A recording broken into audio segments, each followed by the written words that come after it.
So here we are on air as we await the smoke that will chug out of the chimney on the Sistine Chapel. We all remember, or more than remember, we're not that old, but we do. We have all read about the famous conclave in 1958 when John the 23rd was elected. The Cardinals convened on, I think it was the 26th of October, and immediately white smoke was seen to appear out of the chimney, and obviously the crowd erupted in applause, only to discover that the burning process wasn't as they thought it should be, and it soon turned black. And unfortunately, it happened this next day as well, exactly the same thing. And finally, on the third day, he was actually elected on the 28th of October after 2 false alarms. It really was white smoke. I think the people were probably a bit wary at that time, but yes, the smoke is incredibly magnetizing, isn't it, as we watch that chimney. I certainly have very strong memories of a former colleague here at Vatican Radio doing some coverage for the election. I believe it was for John Paul II, and I remember him talking about the dirty grey smoke, a Scotsman talking about the dirty grey smoke, and he wasn't quite sure whether it was white or whether it was black. And quite often at the beginning, I mean, I do remember the previous 2 that I have covered, I remember that it is a little bit difficult at the beginning to see. It starts off quite slowly and then it seems to kind of gain momentum, and I think there's been some work on the kind of chemical processes, hasn't there? Maybe somebody else knows a bit more about They did begin to use the chemicals for both the white and the black. Absolutely, yeah. But you're right about the evocative power of the smoke. This has become sort of a symbol, and now the webcam, people will put webcams on at home, and I saw that we have some real enthusiasts, because 12 hours before I saw there was a chimney webcam before they'd even gone into conclave with 11,000 visitors, 11,000 watching. Wow. Currently. So people are really transfixed by this, but it was a good addition, I think it was 2013 when Benedict, because of the confusion about this, that when there's white smoke, the bells of St. Peter's will peal out as well. Right. So that will be a confirmatory. And it's also an issue in winter conclaves, right? Because it's night and it's very difficult to see the color of the smoke at night. And so those bells were a good addition. Although I remember it took quite a while for the bells to actually start pealing. So the people were cheering wildly in the square, and it was only quite a significant time after that the bells actually confirmed that. In fact, I remember that conclave as well. I think we all remember that very clearly. And yes, that's exactly right, because even with the addition of the chemicals, the smoke wasn't clear. You talked about it, Philippa. When the smoke first comes out, first you've got people asking, well, is smoke coming out? Is that a cloud? Is that really what it is? And then it becomes a little bit more definitely smoke coming out of the chimney. And then you say, well, it looks kind of gray, it looks kind of white.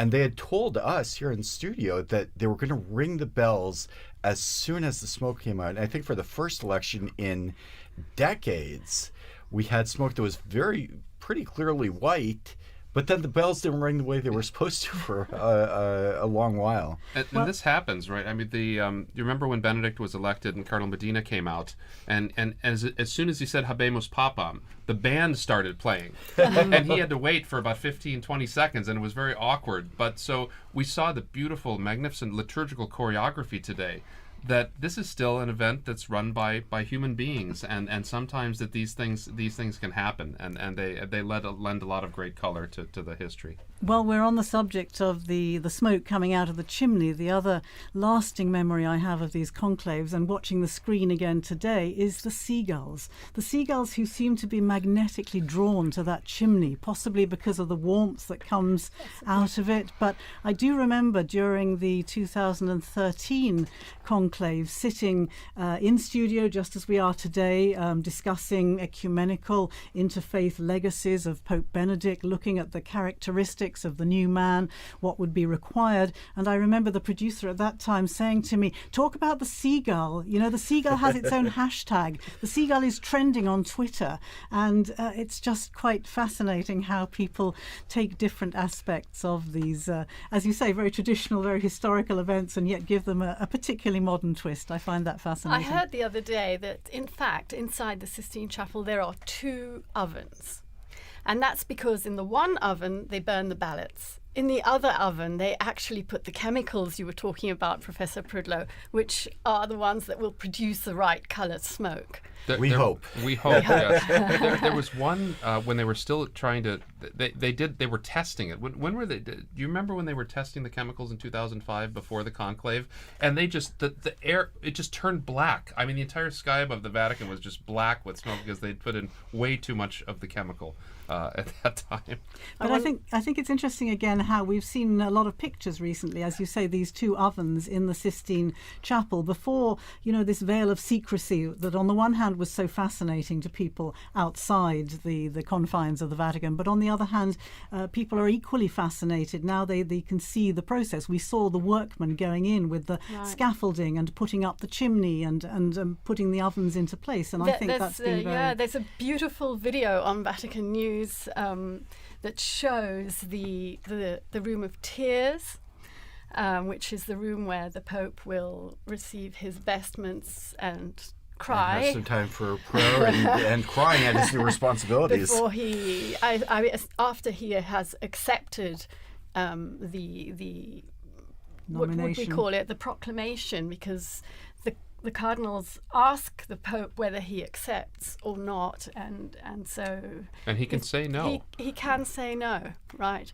Anyway, please go and look at our video because it shows that room of tears. It shows the 3 different sized vestments that have been made to fit whoever is elected. It shows... well, after it was a little tight on Pope John the 23rd, they knew they had to have a range of sizes for the But possible interestingly, Linda, you were telling me that the traditional papal tailors that has been producing these vestments for so many decades, apparently there's been a change. Yes, there has been a change. So we all knew Gamarelli.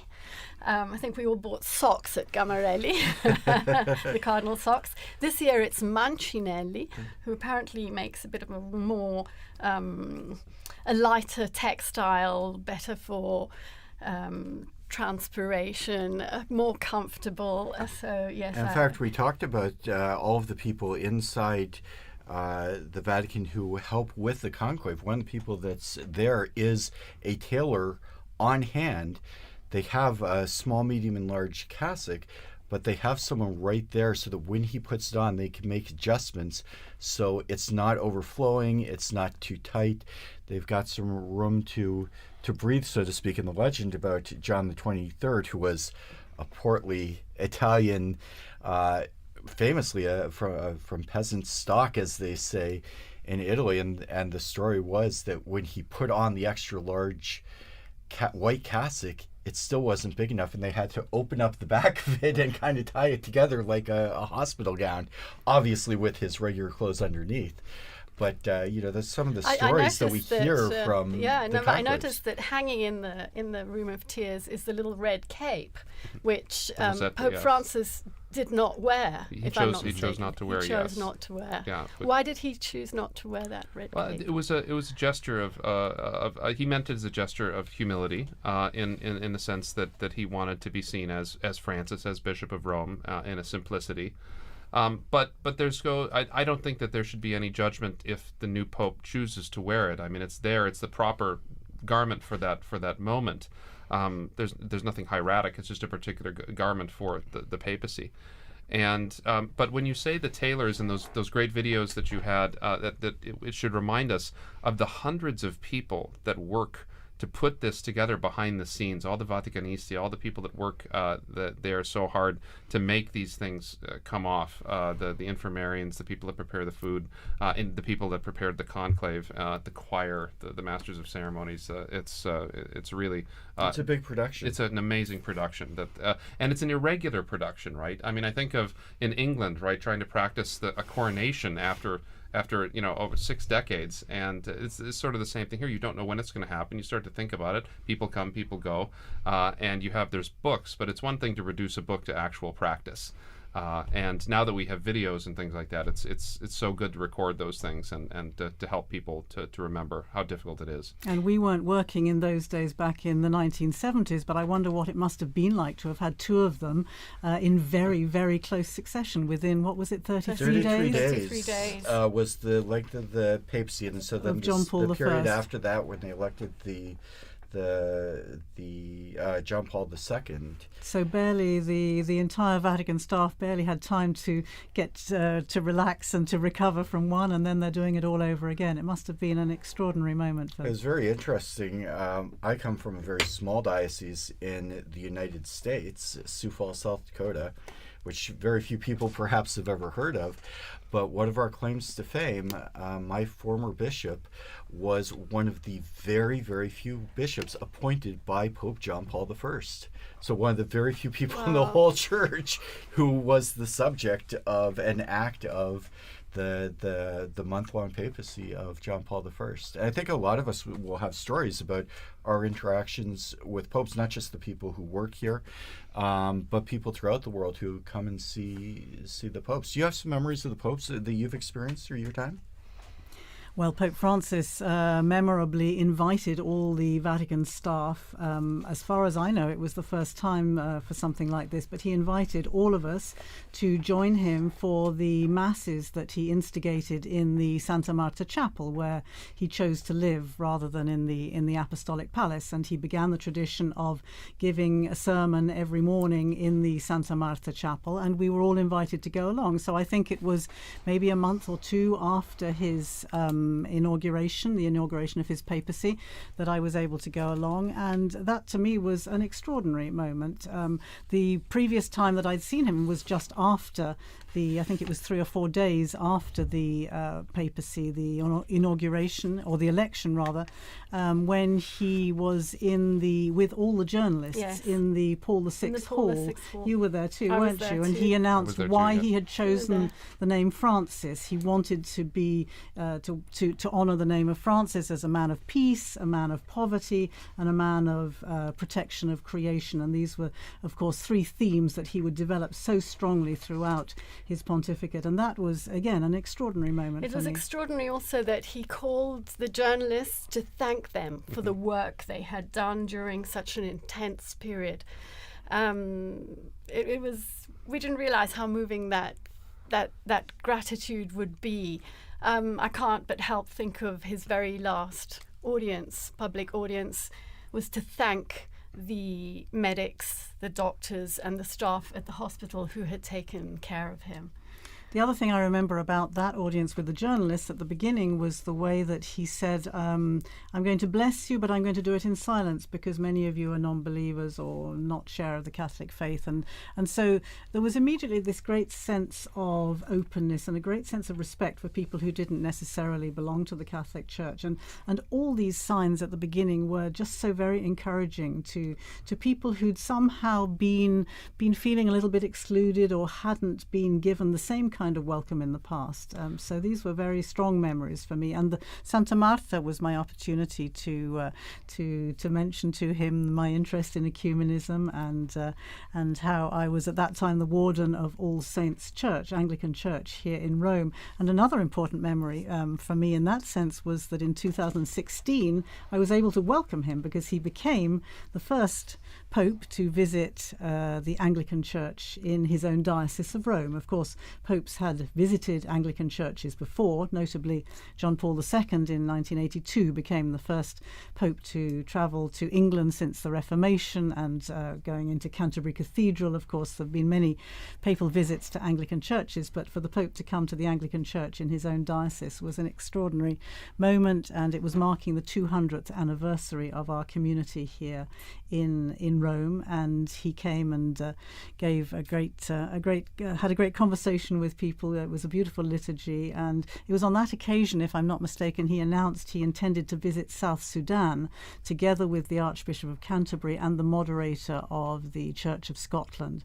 That hadn't been. There was a bit of an uproar because it hadn't been officially announced by the Vatican, but he announced he intended to go anyway, which was typical of the Francis style, wasn't it? Absolutely. Do you have any memories? Well, yes, it's funny that all four of us were at that journalist audience. That was an enjoyable day. But he joked that day too. Remember when he joked about his papal name, about how whether I may have gone with Adrian the Seventh, That's right. as the great reformer, Yeah. but he didn't live very long. So, and then he said, well, I could have taken Clement, the Pope that suppressed the Jesuits, and so that got everybody loosened up, and I thought that was a really charming way. But I do also remember a moment with Pope Benedict. It was a strange one. We were in Valle d'Aosta after we'd been in Rome for a while, so we were away from Roman things, and we were driving through town, and it was there's traffic. I was like, this is like Roman traffic. I mean, why is there so much traffic up in this little corner of Italy?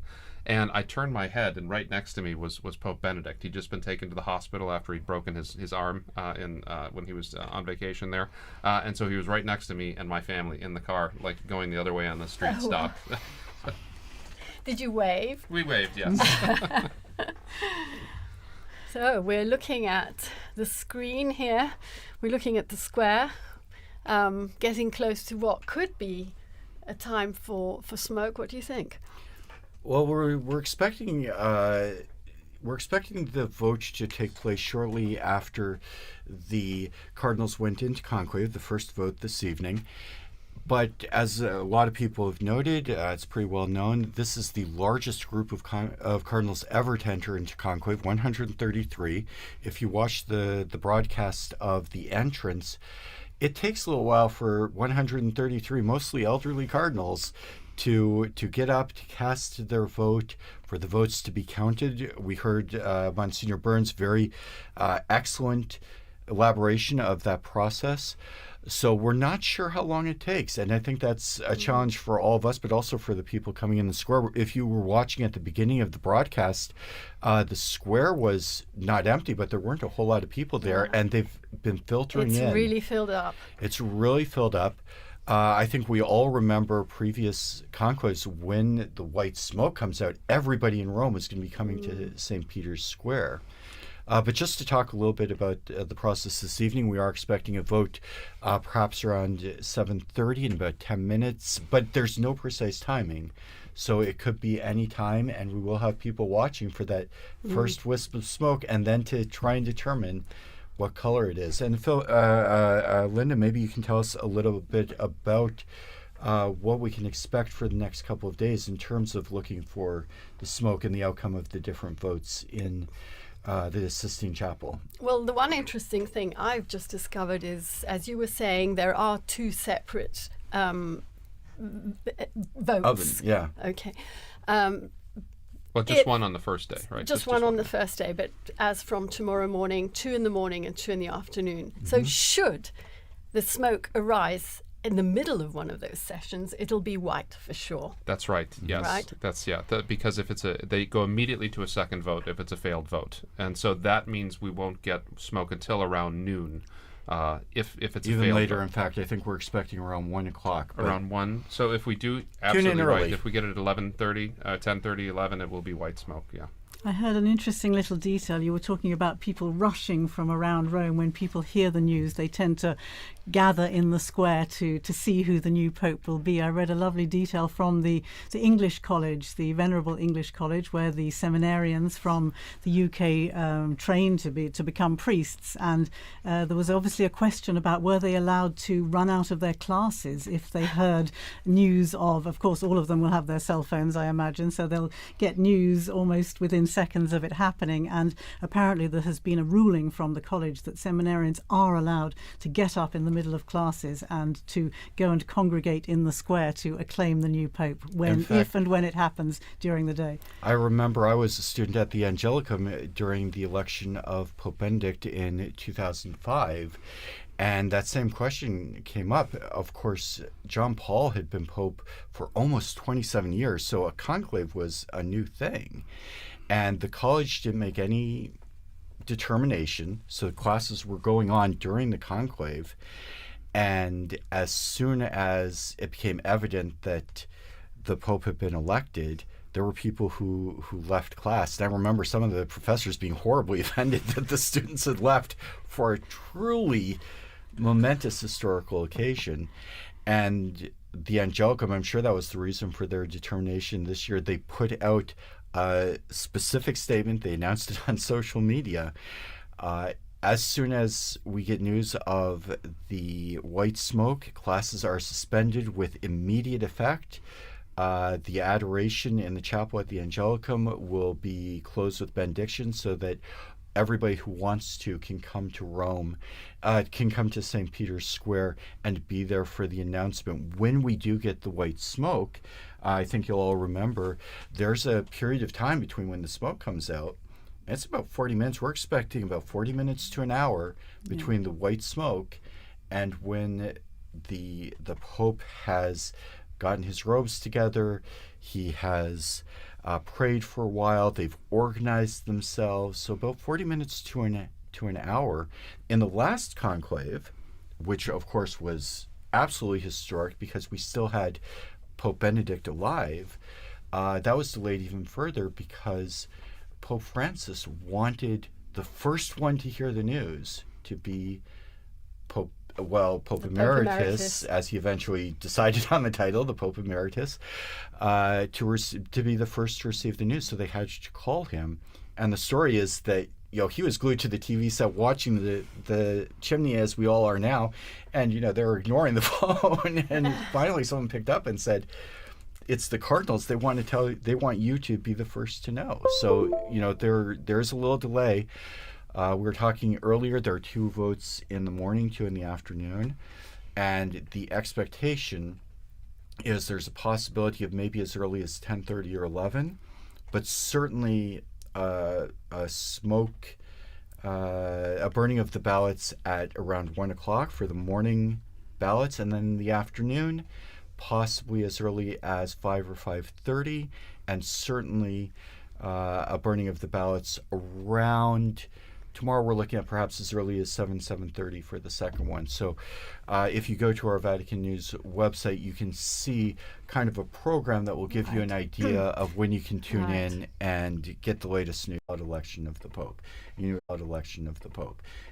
know historically that there have been some contested elections. Occasionally, yes. It's being a very important position. There's sometimes been 2 or even 3 claimants to the papacy. Important position. There's sometimes been 2 or even 3 claimants to the papacy. We haven't had that.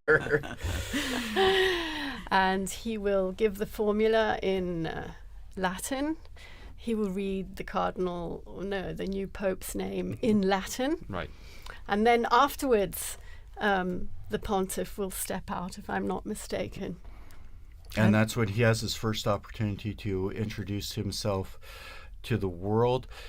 Philip, again, you were here. You made the announcement, as I recall, in studio of Pope Francis. But tell us your experience of that night when. It really is. It's quite an extraordinary moment, I think. It's one thing to be here in studio. It's another to be down in the square, I think, because... I was in the square. You were there, weren't you? You were reporting. You were doing what Devon has been doing for us today, reporting from the square, despite all the difficulties of getting a signal. I don't think the blockers were as powerful in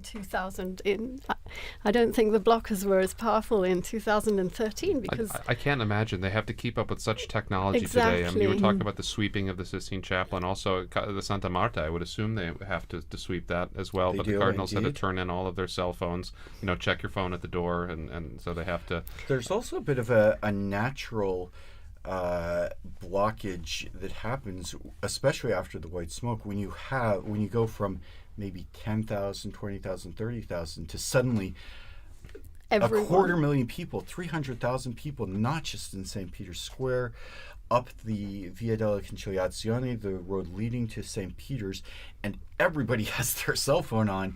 And with great respect for the Italian telecommunications company, that's a big burden for any system. And so when you are trying to get out there and you're trying to send the video of you with the selfie with the new Pope, you might have trouble getting a hold of your friends and family back in in England back in the United States. That was most noticeable even during the recent funeral for Pope Francis, when you have those numbers. Again, I think the figures were 400,000 officially, weren't they, between those gathered in the square and those who were along Via della Conciliazione and down on the route towards St. Mary Major for the burial when Francis was laid in his final resting place. And again, the difficulty of getting any kind of signal to be able to send messages even was quite challenging. So yes, it is a problem, and people are gathering, and of course everybody now has a phone on them, and everybody. That was another thing I remember, because it was getting dark during the I remember waiting for March, Pope though. Francis. when the smoke came out, it was dusk, but it was still light out, and by the time they got to the actual pronouncement, the night sky was completely black. And there was a flashing of all those millions, or at least hundreds, tens of thousands of cell phones as people tried to take the first pictures of the new Pope. And that is something which, of course, is quite different from in past times when people would acclaim by applauding and cheering. But applauding and cheering has a lot to say for itself, because I remember being in that square and Bergoglio stepping out. And to be honest, I didn't recognize him. I didn't know who he was. But close to me was a group of Argentinians, pilgrims. And immediately I realized he must be Argentinian, because they went wild. And so I think I was online. I don't remember. I think I said, I think he's an Argentinian. And then, of course, everybody is looking for the biographies and trying to and the internet risks crashing as well, because everybody is trying to download that biography. Interestingly, I've noticed that the Vatican this time has come up with an extremely helpful dashboard, which again is unprecedented. As far as I remember, we had to do a lot of the research ourselves, but we now have a Vatican dashboard which gives you all the details that you ever wanted to know, or the basic information about the cardinals, all the cardinal electors, who they are, where they come from, how old they are, who created them cardinals, what their main features, if you like, of their ministry has been so far, which is incredibly helpful for all of us trying to cover these things. That's progress, Phil. It is two-faced, in the sense that on the one hand, yes, we do have a lot of information much more readily at our fingertips. On the other hand, we are expected to be active on so many more platforms and to be there.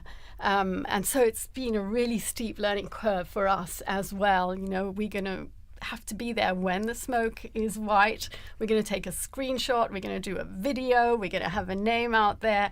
It's very challenging for journalists this time and age. And Linda, I'd like to go back to something you said about the applause, where applause is very significant. As you mentioned, Dawn, in the past, sometimes it was by acclaim. It was the voice of the people of the city of Rome. But even today, in various liturgies, we hear the people have an opportunity to signify their acceptance. And it's not a legalistic form, but there is a place for the people to express their approval of a choice of a priest, of a bishop, and less formally here for the Pope. Well, when St. Cyprian, when he was defending the papacy of Cornelius, this was in 250 AD, he said that the clergy of Rome consented to him. He was ordained by all the bishops and by the acclamation of the people. And so this is actually, it is kind of liturgical, the reception of the Pope coming out on the loggia, and then the people acceding to that election in the square. It's a very important moment. Now, sometimes the people historically have not always been so peaceable. They've made their desires known.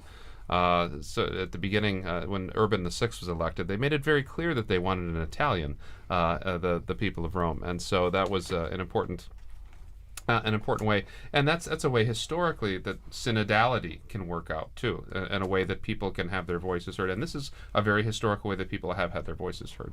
When you mentioned that we were talking earlier about acclaiming the Pope, and thinking back to that election in 2013, of course, you have that incredible acclamation and cheering. But then the other lasting memory that I have is Pope Francis asking the people to pray for him before he gave them the blessing blessing. And in an instant, you had however many thousands of people there were in the square falling silent. And so you had this extraordinary contrast between the noise of the cheering and the applause and then the silence as he stood there for really quite a long time with asking people to pray for him and to pray for his new ministry. That was really quite something unusual, I found. The sentry seagull is back, waiting for the waiting for the news. Waiting for the news. I'm reading something quite unusual for me. I'm reading that it could even be possible that today, in the Sistine Chapel, the Cardinals have actually not voted, and therefore there will not be a signal. It's a remote possibility, but it exists. Yeah, all the procedures that govern everything from the moment we learn of the death of the Holy Father or the moment of his resignation, through the ceremonies to say farewell to the previous pope, through the period of mourning, the organization of the conclave, how the College of Cardinals organizes the events, to the entry into the conclave, and all of the details of the voting are laid out very, very precisely in a document which we've heard many times, Universi Dominici Gregis, the name of the document that covers all of this. And what that document foresees is that normally the Cardinals would proceed immediately to a vote this evening. However, that's not an absolute, and there is admittedly a pretty remote possibility that they don't proceed immediately to a vote. There's also what would be a very strange possibility, but we've talked about this earlier, not unheard of, if the Cardinals should choose someone who is not in the Sistine Chapel, they might take a vote, but the vote is not formalized and elect a pope, but the pope is not elected until he accepts. So you wouldn't burn the ballots, you wouldn't see the white smoke, and meanwhile, the cardinal electors would have to call outside the cardinal, probably make a phone call, and ask their choice to become pope. And in that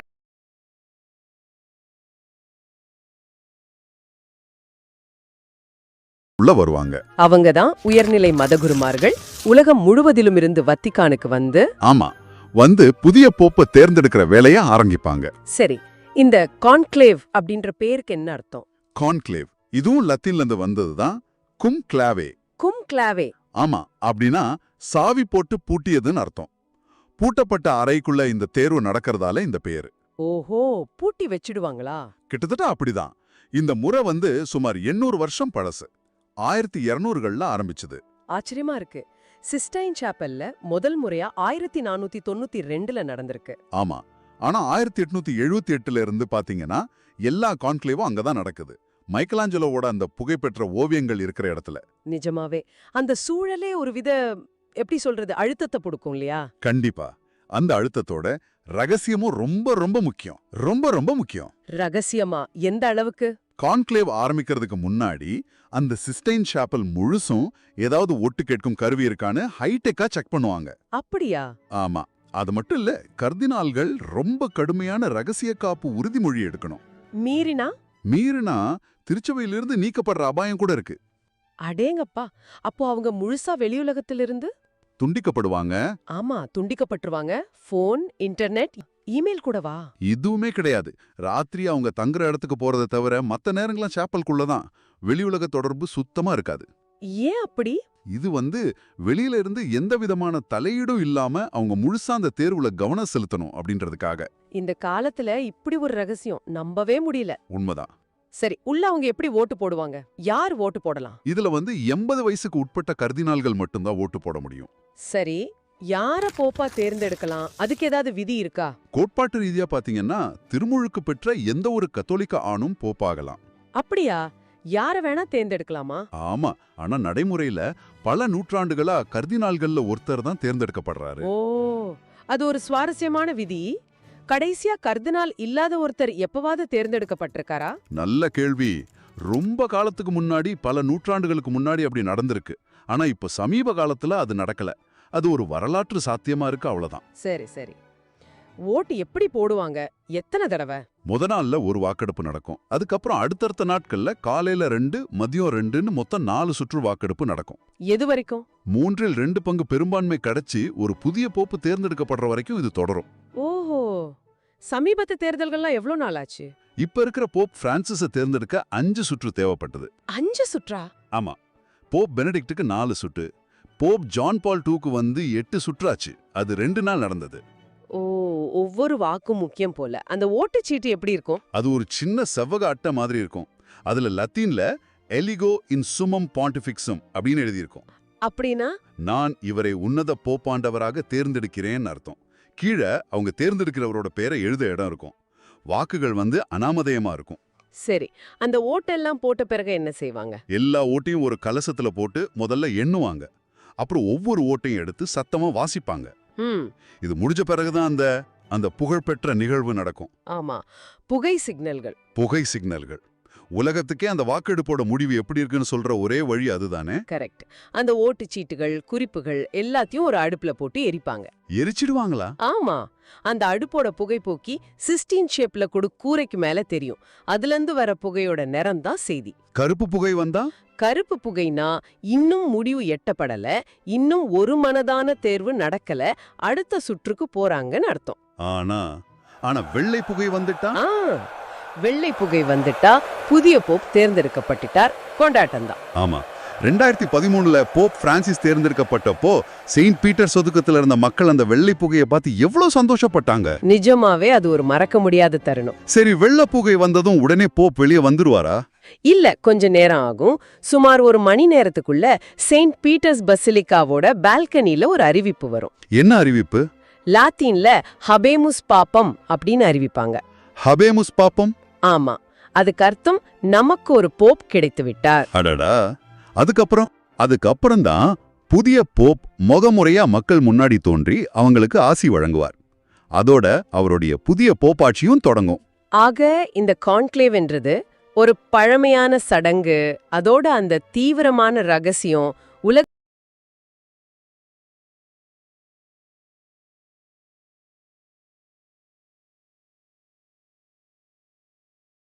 side, the celestial side. And if you notice that Christ's hand is just very, very lightly attached to it, almost as if to show the ethereal, the celestial presence of the man and what he represents in that particular situation. And Peter seems to be a much more earthy, heavier figure. They look completely different as figures. And I think that is also to do with the fact of the importance of the two keys. But I think Peter holding on to the golden key at its base probably means that the responsibility that Peter has in carrying the temporal silver key is also strongly emphasized. They're emphasizing in a way the importance of that little extra, not that little extra, that great extra responsibility that Peter would have over his apostles, and possibly in the case of a conclave or whatever, it would be cardinals, no? So the function and the role of Peter, the sacrality of Peter, in the fact that he's given permission to hold on to this golden key, because you would presume that the golden key represents also the spirituality of man. And this is in the very place where the Cardinals gathered to elect the successor of Peter. On this occasion, the 265th successor of Peter. In fact, it's curious also, if you look at this white piazza, it's very open and airy and clean. There's much less clutter in this particular fresco than there is in the other wall paintings nearby. So it's almost like it stands out on its own, which is unusual, because you wouldn't expect it to be this big white piazza with a grid on it. It's very different from all the rocky hills that you find in all the other frescoes on the wall. It's almost like it's emphasizing, like, focus here.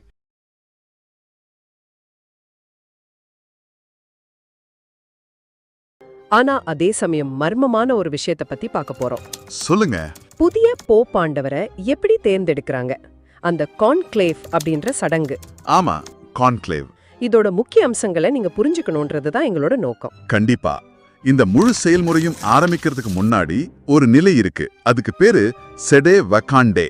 செடே வகாண்டே அப்படின்னா அது லத்தீன்ல சிம்மாசனம் காலியாக உள்ள நேரம் அப்படின்னு அர்த்தம். அதாவது Pope இறந்துட்டாலோ இல்ல பதவி விலகிட்டாலோ இந்த நிலை உருவாகும். ஓ சரி சரி. இது திருச்சபைக்கு ஒரு முக்கியமான இடைப்பட்ட காலம் இல்லையா? ஆமாம். அந்த நேரத்துல தான் கார்டினால்கள் கல்லூரி, அதாவது காலேஜ் ஆஃப் கார்டினல்ஸ் உள்ள வருவாங்க. அவங்க தான் உயர்நிலை மதகுருமார்கள். உலகம் முழுவதிலும் இருந்து வத்திக்கானுக்கு ஆமா, புதிய போப்பை தேர்ந்தெடுக்கிற வேலையை ஆரம்பிப்பாங்க. சரி, இந்த கான்க்ளேவ் அப்படின்ற பேருக்கு என்ன அர்த்தம்? கான்க்ளேவ் இதுவும் லத்தீன்ல இருந்து வந்ததுதான். கும்க்ளாவே. கும்க்ளாவே. ஆமா, அப்படின்னா சாவி போட்டு பூட்டியதுன்னு அர்த்தம். பூட்டப்பட்ட அறைக்குள்ள இந்த தேர்வு நடக்கிறதால இந்த பேரு. ஓஹோ, பூட்டி வச்சிடுவாங்களா? கிட்டத்தட்ட அப்படிதான். இந்த முறை சுமார் 800 வருஷம் பழசு. 1200கள்ல ஆரம்பிச்சது. ஆச்சரியமா இருக்கு. சிஸ்டைன் சாப்பல்ல முதல் முறையா 1492ல நடந்திருக்கு. ஆமா, ஆனா 1878ல இருந்து பாத்தீங்கன்னா எல்லா கான்க்ளேவும் அங்கதான் நடக்குது.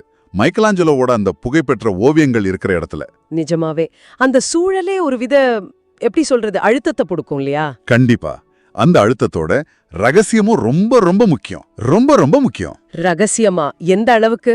கான்க்ளேவ் ஆரம்பிக்கிறதுக்கு முன்னாடி அந்த சிஸ்டைன் சாப்பல் முழுசும் ஏதாவது ஒட்டு கேட்கும் கருவி இருக்கான்னு ஹைடெக்கா செக் பண்ணுவாங்க. அப்படியா? ஆமா. அது மட்டும் இல்ல, கர்தினால்கள் ரொம்ப கடுமையான ரகசிய காப்பு உறுதிமொழி எடுக்கணும். மீறினா திருச்சபையிலிருந்து நீக்கப்படுற அபாயம் கூட இருக்கு. அடேங்கப்பா, அப்போ அவங்க முழுசா வெளியுலகத்திலிருந்து துண்டிக்கப்படுவாங்க. ஆமா, துண்டிக்கப்பட்டுருவாங்க. போன், இன்டர்நெட், இமெயில் கூடவா? இதுவுமே கிடையாது. ராத்திரி அவங்க தங்குற இடத்துக்கு போறதை தவிர மத்த நேரங்கள்லாம் சாப்பல்குள்ளதான். வெளியுலக தொடர்பு சுத்தமா இருக்காது. ஏன் அப்படி?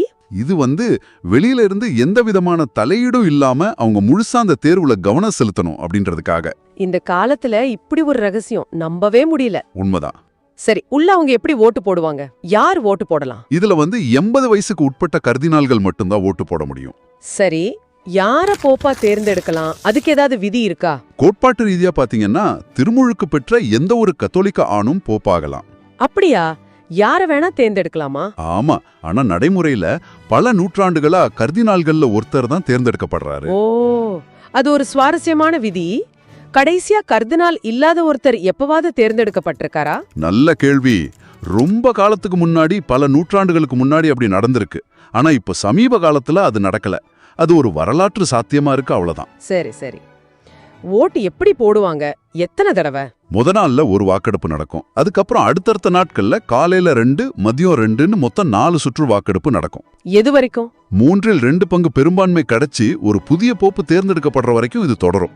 ஓஹோ, சமீபத்து தேர்தல்கள்லாம் எவ்வளவு நாள் ஆச்சு?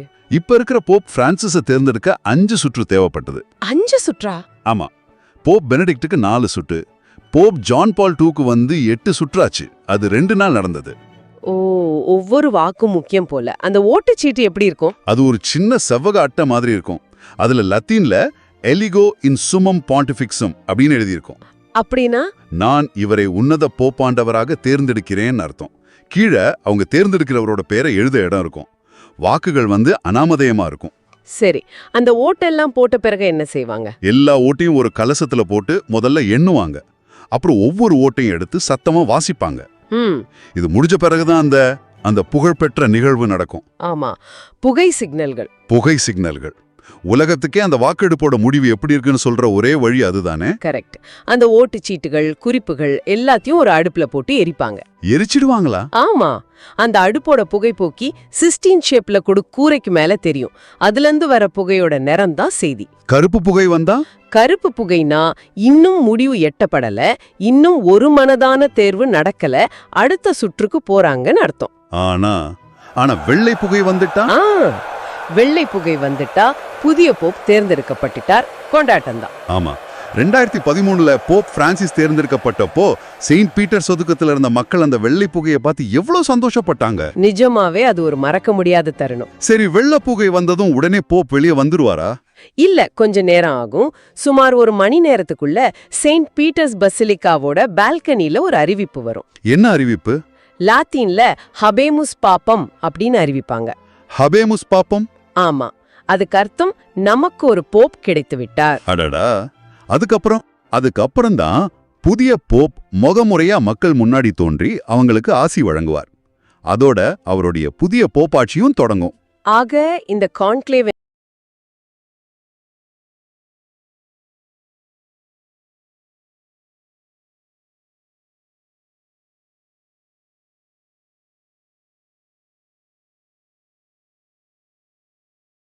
need a moral compass back in this world. I thought it was interesting during the lead up to this conclave to see the Cardinals actually issuing a statement just ahead of their gathering here in the Sistine Chapel, issuing a statement calling for peace, calling for an end to conflicts, mentioning particularly Ukraine and Gaza, but as you say, by implication, the many other conflicts that are going on around the world. Of course, peace and an end to conflict was such a key theme for Pope Francis, and I thought it was particularly significant that the Cardinals felt it necessary to show that they were absolutely following in this direction, and therefore that these, if you like, considerations that go way beyond those of the Catholic Church and of the Christian world, but the need for dialogue, the need for mediation, the need for peacemakers in our world is particularly on their minds at the moment. And it'll be interesting to see. Of course, we know that there have been that there are cardinals representing countries. I think it's more than 70 countries across the world. Is that right? 70, around 70 countries, yes, more than 70. And therefore, obviously, these political considerations are of extreme importance alongside all the other church business, of course, that they will have been discussing. And that communique that you mentioned, Philippa, was issued.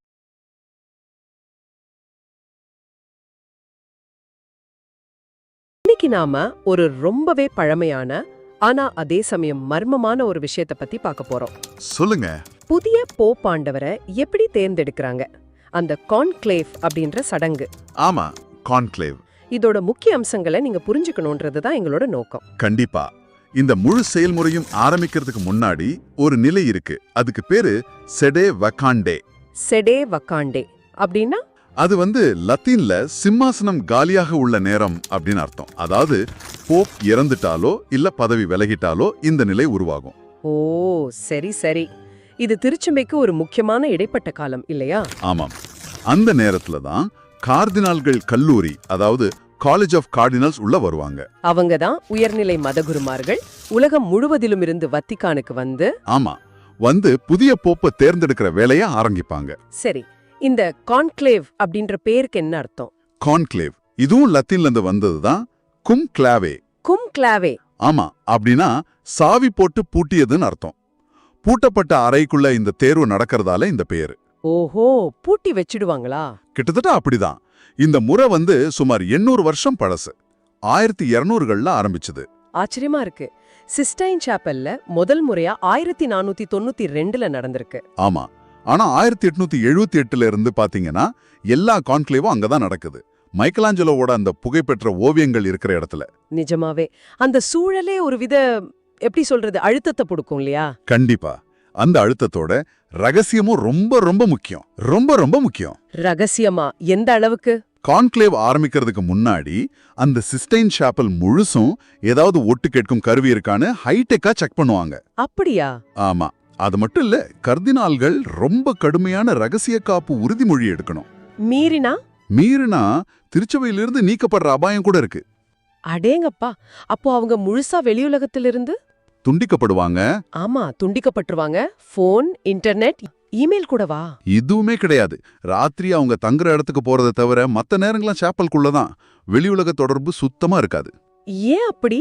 இது வெளியில இருந்து எந்த விதமான தலையீடும் இல்லாம அவங்க முழுசா அந்த தேர்வுல கவனம் செலுத்தணும் அப்படின்றதுக்காக. இந்த காலத்துல இப்படி ஒரு ரகசியம் நம்பவே முடியல. உண்மைதான். சரி, உள்ள அவங்க எப்படி ஓட்டு போடுவாங்க? யார் ஓட்டு போடலாம்? இதுல 80 வயசுக்கு உட்பட்ட கர்தினால்கள் மட்டும்தான் ஓட்டு போட முடியும். சரி, யார போப்பா தேர்ந்தெடுக்கலாம்? அதுக்கு ஏதாவது விதி இருக்கா? கோட்பாட்டு ரீதியா பாத்தீங்கன்னா திருமுழுக்கு பெற்ற எந்த ஒரு கத்தோலிக்க ஆணும் போப்பாகலாம். அப்படியா? யார வேணா தேர்ந்தெடுக்கலாமா? ஆமா, ஆனா நடைமுறையில பல நூற்றாண்டுகளா கர்தினால்கள்ல ஒருத்தர் தான் தேர்ந்தெடுக்கப்படுறாரு. ஓ, அது ஒரு சுவாரஸ்யமான விதி. கடைசியா கர்தினால் இல்லாத ஒருத்தர் எப்பவாவது தேர்ந்தெடுக்கப்பட்டிருக்காரா? நல்ல கேள்வி. ரொம்ப காலத்துக்கு முன்னாடி, பல நூற்றாண்டுகளுக்கு முன்னாடி அப்படி நடந்திருக்கு. ஆனா இப்ப சமீப காலத்துல அது நடக்கல. அது ஒரு வரலாற்று சாத்தியமா இருக்கு, அவ்வளவுதான். சரி சரி. ஓட்டு எப்படி போடுவாங்க? எத்தனை தடவை? முத நாள்ல ஒரு வாக்கெடுப்பு நடக்கும். அதுக்கப்புறம் அடுத்தடுத்த நாட்கள்ல காலையில 2, மதியம் 2ன்னு மொத்தம் 4 சுற்று வாக்கெடுப்பு நடக்கும். எது வரைக்கும்? 3/2 பங்கு பெரும்பான்மை கிடைச்சி ஒரு புதிய போப்பு தேர்ந்தெடுக்கப்படுற வரைக்கும் இது தொடரும். ஓஹோ, சமீபத்து தேர்தல்கள்லாம் எவ்வளவு நாள் ஆச்சு? இப்ப இருக்கிற போப் பிரான்சிஸை தேர்ந்தெடுக்க 5 சுற்று தேவைப்பட்டது. 5 சுற்றா? ஆமா. போப் பெனடிக்டுக்கு 4 சுற்று, போப் ஜான் பால் 2க்கு 8 சுற்றாச்சு. அது 2 நாள் நடந்தது. ஓ, ஒவ்வொரு வாக்கும் முக்கியம் போல. அந்த ஓட்டுச்சீட்டு எப்படி இருக்கும்? அது ஒரு சின்ன செவ்வக அட்டை மாதிரி இருக்கும். அதுல லத்தீன்ல எலிகோ இன் சுமம் பாண்டிஃபிக்ஸம் அப்படின்னு எழுதியிருக்கும். அப்படின்னா? நான் இவரை உன்னத போப்பாண்டவராக தேர்ந்தெடுக்கிறேன்னு அர்த்தம். கீழே அவங்க தேர்ந்தெடுக்கிறவரோட பேரை எழுத இடம் இருக்கும். வாக்குகள் அனாமதேயமா இருக்கும். சரி, அந்த ஓட்டெல்லாம் போட்ட பிறகு என்ன செய்வாங்க? எல்லா ஓட்டையும் ஒரு கலசத்துல போட்டு முதல்ல எண்ணுவாங்க. அப்புறம் ஒவ்வொரு ஓட்டையும் எடுத்து சத்தமா வாசிப்பாங்க. இது முடிஞ்ச பிறகுதான் அந்த புகழ்பெற்ற நிகழ்வு நடக்கும். ஆமா, புகை சிக்னல்கள். உலகத்துக்கே அந்த வாக்கெடுப்போட முடிவு எப்படி இருக்குன்னு சொல்ற ஒரே வழி அதுதானே? கரெக்ட். அந்த ஓட்டுச்சீட்டுகள், குறிப்புகள் எல்லாத்தையும் ஒரு அடுப்புல போட்டு எரிப்பாங்க.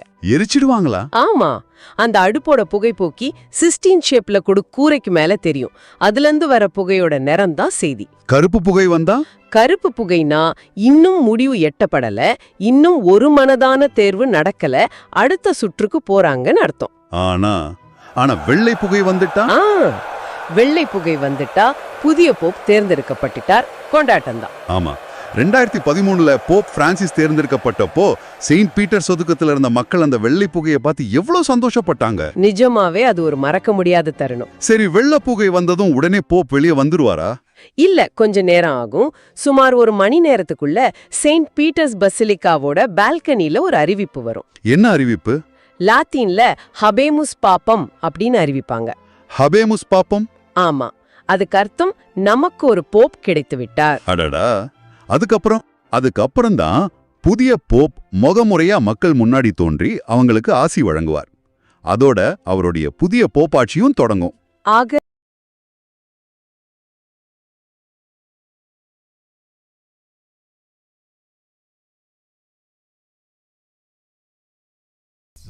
the Pope's appeal is a concrete reality. One of the surprising things, people come to Rome, they find out it's a city with 2 sets of embassies, that there's embassies to the Republic of Italy and there's embassies to the Holy See. And the Holy See has diplomatic relations with an immense number of countries, including countries that are at utter loggerheads with one another. And so that in situations of war, in situations of conflict, nations can come to the Vatican and use the diplomatic service in order to exchange messages of peace, in order to exchange messages offering ceasefire. And so it's very important to remember the work of nuncios, of the special envoys, when the Pope sent Cardinal Zuppi to Ukraine as a special envoy for peace, that this is something the Catholic Church is very good at and can be a force for helping to establish lasting peace in these troubled areas. As you said, Don, that's something that the Church can do where you can speak with both parties as, if not exactly a neutral party, but at least something that's a little taking a step back, where you can talk to one another, but you can talk to someone else. We saw that with the Second World War and some of the tremendous work of the Department of State. We also have seen with the Secretary of State, one of the big issues is the plight of displaced persons, and that was a big work of Vatican Radio in its early history. Linda Philippa, maybe you could speak about that role of the Holy See in the humanitarian work of the role of Vatican Radio in the humanitarian work of the Holy See. Well, I think you're probably referring to the Second World War, right? Especially, yes. When the radio started a service announcing the names of prisoners of war, in order that people could tune in and hear whether their husbands, their fathers, their brothers were in these prisoner of war camps following the Second World War, and that was, as I say, way back after the Second World War. But of course, if you're talking about the plight of displaced most people then, much more recently during this past decade, of course, we think of how significant an issue, I would say a top priority this was for Pope Francis. Hard to forget that the first place he chose to visit after his election was the tiny island of Lampedusa down to the south of Italy here. Why? Because he wanted to remember all the people, all the many people who have lost their lives trying to flee their countries, trying to get to safety and security for their families, and losing their lives in the Mediterranean in these terrible flimsy boats that just capsize.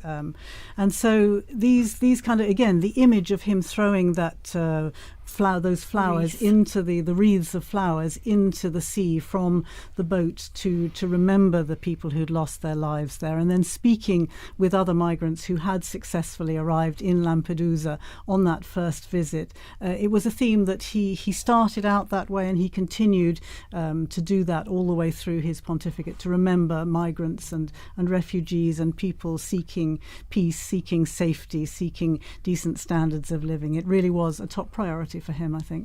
And he did that in the company of the ecumenical patriarch, if I'm not mistaken. I think Bartholomew was on that boat with him. Bartholomew went to the refugee camp in Lesbos. Right. I think you're thinking of the time he visited there when he went on a trip to Greece, and he travelled there with, Patriarch Bartholomew, for whom also this is a priority. And it was, again, a moving occasion to talk to many of these men, women and children who had risked everything to cross the sea to try and get to safety. And meeting with refugees in the camp there was another very significant moment. But also here in the Vatican, you remember, he invited families. He had families come over here with the help of the St. Egidio community. The Humanitarian Corridors. The Humanitarian Corridors program. There was an awful lot of work went on together with the Dicastery for Integral Human Development and the Refugee Department there, and all the work that's been done, particularly during this past decade, I would say, is extremely significant. Meanwhile, I'm seeing here on the chat that's adjourning us is that the people in the square are clapping their hands in an attempt to get the Cardinals to hurry up with the voting process. We're going to have an Urban VI situation. They've been in there for a couple of hours now, haven't they? They have been, they've been waiting out there. Maybe we can take a short musical break. Mm-hmm.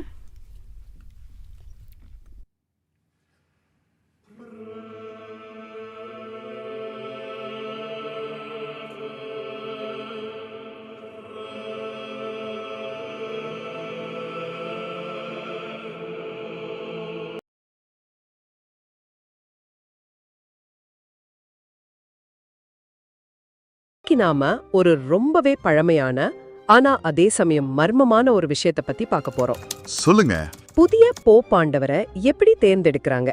அந்த conclave அப்படின்ற சடங்கு. ஆமா, conclave.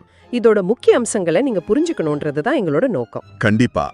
இந்த முழு செயல்முறையும் ஆரம்பிக்கிறதுக்கு முன்னாடி ஒரு நிலை இருக்கு. அதுக்கு பேரு செடே வகாண்டே.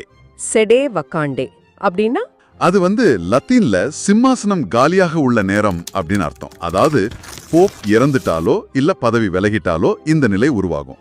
ஓ, சரி சரி. இது திருச்சபைக்கு ஒரு முக்கியமான இடைப்பட்ட காலம் இல்லையா? ஆமாம். அந்த நேரத்துல தான் கார்டினால்கள் கல்லூரி, அதாவது காலேஜ் ஆஃப் கார்டினல்ஸ் உள்ள வருவாங்க. அவங்க தான் உயர்நிலை மதகுருமார்கள் உலகம் முழுவதிலும் இருந்து வத்திக்கானுக்கு ஆமா, புதிய போப்பை தேர்ந்தெடுக்கிற வேலையை ஆரம்பிப்பாங்க. சரி, இந்த கான்க்ளேவ் அப்படின்ற பேருக்கு என்ன அர்த்தம்? கான்க்ளேவ் இதுவும் லத்தீன்ல இருந்து வந்ததுதான். கும்க்ளாவே. கும்க்ளாவே. ஆமா, அப்படின்னா சாவி போட்டு பூட்டியதுன்னு அர்த்தம். பூட்டப்பட்ட அறைக்குள்ள இந்த தேர்வு நடக்கிறதால இந்த பேரு. ஓஹோ, பூட்டி வச்சிடுவாங்களா? கிட்டத்தட்ட அப்படிதான். இந்த முறை சுமார் 800 வருஷம் பழசு. 1200கள்ல ஆரம்பிச்சது. ஆச்சரியமா இருக்கு.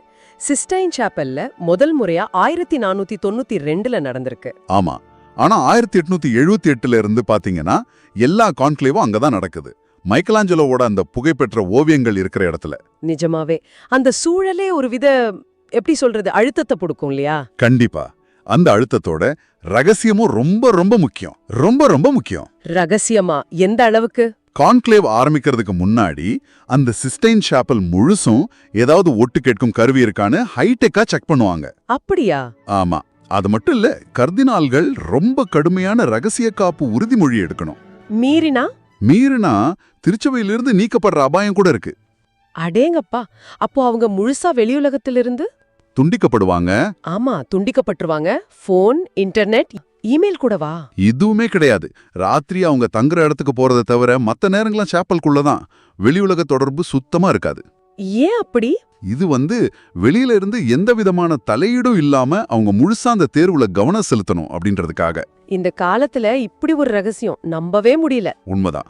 சரி, உள்ள அவங்க எப்படி ஓட்டு போடுவாங்க? யார் ஓட்டு போடலாம்? இதுல 80 வயசுக்கு உட்பட்ட கர்தினால்கள் மட்டும்தான் ஓட்டு போட முடியும். சரி, யார போப்பா தேர்ந்தெடுக்கலாம்? அதுக்கு ஏதாவது விதி இருக்கா? கோட்பாட்டு ரீதியா பாத்தீங்கன்னா திருமுழுக்கு பெற்ற எந்த ஒரு கத்தோலிக்க ஆணும் போப்பாகலாம். அப்படியா? யார வேணா தேர்ந்தெடுக்கலாமா?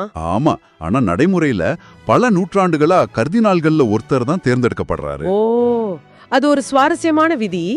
கடைசியா கர்தினால் இல்லாத ஒருத்தர் எப்பவாவது தேர்ந்தெடுக்கப்பட்டிருக்காரா? நல்ல கேள்வி. ரொம்ப காலத்துக்கு முன்னாடி, பல நூற்றாண்டுகளுக்கு முன்னாடி அப்படி நடந்திருக்கு. ஆனா இப்ப சமீப காலத்துல அது நடக்கல. அது ஒரு வரலாற்று சாத்தியமா இருக்கு, அவ்வளவுதான். சரி சரி. ஓட்டு எப்படி போடுவாங்க? எத்தனை தடவை? முத நாள்ல ஒரு வாக்கெடுப்பு நடக்கும். அதுக்கப்புறம் அடுத்தடுத்த நாட்கள்ல காலையில 2, மதியம் 2ன்னு மொத்தம் 4 சுற்று வாக்கெடுப்பு நடக்கும். எது வரைக்கும்? 3/2 பங்கு பெரும்பான்மை கிடைச்சி ஒரு புதிய போப்பு தேர்ந்தெடுக்கப்படுற வரைக்கும் இது தொடரும். ஓஹோ, சமீபத்து தேர்தல்கள்லாம் எவ்வளவு நாள் ஆச்சு? இப்ப இருக்கிற போப் பிரான்சிஸை தேர்ந்தெடுக்க 5 சுற்று தேவைப்பட்டது. 5 சுற்றா? ஆமா. போப் பெனடிக்டுக்கு 4 சுற்று. போப் ஜான் பால் 2க்கு 8 சுற்றாச்சு. அது 2 நாள் நடந்தது. ஓ, ஒவ்வொரு வாக்கும் முக்கியம் போல. அந்த ஓட்டுச்சீட்டு எப்படி இருக்கும்? அது ஒரு சின்ன செவ்வக அட்டை மாதிரி இருக்கும். அதுல லத்தீன்ல எலிகோ இன் சுமம் பாண்டிஃபிக்ஸும் அப்படின்னு எழுதியிருக்கும். அப்படின்னா? நான் இவரை உன்னத போப்பாண்டவராக தேர்ந்தெடுக்கிறேன்னு அர்த்தம். கீழே அவங்க தேர்ந்தெடுக்கிறவரோட பேரை எழுத இடம் இருக்கும். வாக்குகள் அனாமதேயமா இருக்கும். சரி, அந்த ஓட்டெல்லாம் போட்ட பிறகு என்ன செய்வாங்க? எல்லா ஓட்டையும் ஒரு கலசத்துல போட்டு முதல்ல எண்ணுவாங்க. அப்புறம் ஒவ்வொரு ஓட்டையும் எடுத்து சத்தமா வாசிப்பாங்க. இது முடிஞ்ச பிறகுதான் அந்த புகழ்பெற்ற நிகழ்வு நடக்கும். ஆமா, புகை சிக்னல்கள். உலகத்துக்கே அந்த வாக்கெடுப்போட முடிவு எப்படி இருக்குன்னு சொல்ற ஒரே வழி அதுதானே? கரெக்ட். அந்த ஓட்டுச்சீட்டுகள், குறிப்புகள் எல்லாத்தையும் ஒரு அடுப்புல போட்டு எரிப்பாங்க. எரிச்சிடுவாங்களா? ஆமா, அந்த அடுப்போட புகை போக்கி சிஸ்டீன் ஷேப்ல கூரைக்கு மேல தெரியும். அதுல இருந்து வர புகையோட நிறம் தான் செய்தி. கருப்பு புகை வந்தா? கருப்பு புகைனா இன்னும் முடிவு எட்டப்படல, இன்னும் ஒரு மனதான தேர்வு நடக்கல, அடுத்த சுற்றுக்கு போறாங்கன்னு அர்த்தம். ஆனா வெள்ளை புகை வந்துட்டா? வெள்ளை புகை வந்துட்டா புதிய போப் தேர்ந்தெடுக்கப்பட்டார், கொண்டாட்டம் தான். ஆமா, 2013ல போப் பிரான்சிஸ் தேர்ந்தெடுக்கப்பட்டப்போ செயின்ட் பீட்டர் ஒதுக்கத்துல இருந்த மக்கள் அந்த வெள்ளை புகையை பார்த்து எவ்வளவு சந்தோஷப்பட்டாங்க. நிஜமாவே அது ஒரு மறக்க முடியாத தருணம். சரி, வெள்ளை புகை வந்ததும் உடனே போப் வெளியே வந்துருவாரா? இல்ல, கொஞ்ச நேரம் ஆகும். சுமார் 1 மணி நேரத்துக்குள்ள செயின்ட் பீட்டர்ஸ் பசிலிக்காவோட பால்கனில ஒரு அறிவிப்பு வரும். என்ன அறிவிப்பு? லாத்தீன்ல ஹபேமுஸ் பாப்பம் அப்படின்னு அறிவிப்பாங்க. ஹபேமுஸ் பாப்பம்? ஆமா, அதுக்கு அர்த்தம் நமக்கு ஒரு போப் கிடைத்து விட்டார். அடடா. அதுக்கப்புறம் தான் புதிய போப் முகமுறையா மக்கள் முன்னாடி தோன்றி அவங்களுக்கு ஆசி வழங்குவார். அதோட அவருடைய புதிய போப்பாட்சியும் தொடங்கும். ஆக இந்த கான்க்ளேவ் என்றது ஒரு பழமையான சடங்கு. அதோட அந்த தீவிரமான ரகசியம், உலகத்திலேந்து வர கார்டினால்கள், அந்த சிக்கலான வாக்களிப்பு முறை, அப்புறம் அந்த புகை சிக்னல்கள், கடைசி அறிவிப்பு, இது எல்லாமே சேர்ந்துதான் இந்த ரொம்ப தனித்துவமான தேர்வு முறையை உருவாக்குது. மிகச்சரியா சொன்னீங்க. பல நூற்றாண்டுகளா காப்பாத்தப்பட்டு வர்ற ஒரு பாரம்பரியம் இது. இப்போ நீங்க கேக்குறவங்களுக்காக ஒரு சின்ன சிந்தனை. சொல்லுங்க. இவ்வளவு பழமையான, இவ்வளவு ரகசியமான முறையில தேர்ந்தெடுக்கப்படுற ஒரு தலைவர், அவர் இந்த நவீன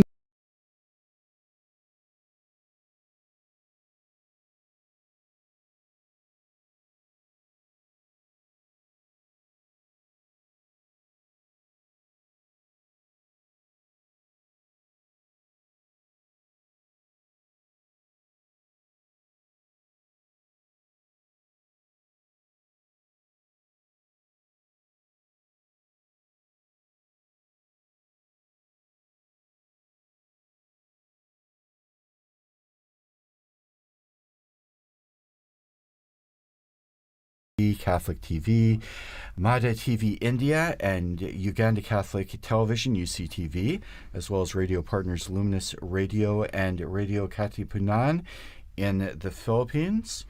I'm here with Linda Bordoni, our very learned guests, Philippa Hitchin and Don Prudlow. And perhaps we could talk a little bit about what we can expect. Some of us have been listening to our broadcast now for a couple of hours and maybe wondering what's happening and what's going on right at the moment. Well, I think they're getting ready to burn the ballots. Meantime, another thing we've all been chatting about in the run-up is what name will the new pontiff choose?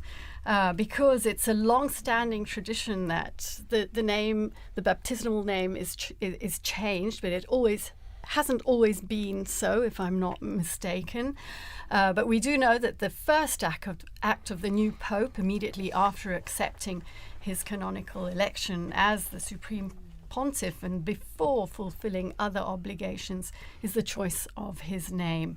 And this name is announced famously on the loggia by the Cardinal Protodeacon after the famous formula Habemus Papam, followed by the Pope's baptismal name in Latin. So Francis was the first Francis. I remember we were going, we're going to call him Francis the First. And we were told, no, it's just Francis. He is the first. But it's an old custom that apparently emerged as early as the first millennium of Christianity. And I'm reading here, Professor, because it's 1,500 years old, so it is a pretty well-established custom. And can you tell us anything about the popularity of certain names, why they became so much more popular than others, why Francis perhaps was never chosen until this last pontificate? Well, there have been a series of quite traditional names. I mean, there's a good list with 266 popes to choose from. There's good, and it ties people back into continuity with the past. Benedict, naming himself after St. Benedict, and after Pope Benedict XV, the Pope of Peace. I tend to think Pope Benedict XIV, the great scholar pope as well, that he tied himself to. But and then you had the innovation of John Paul, right, having the two papal names. And he will be, if there ever is another Francis, he will have to be Francis I.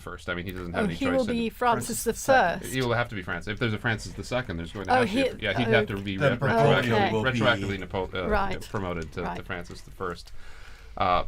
But this is a great moment because it's the first time that we can get an insight into the mind of the new pope when they have this name.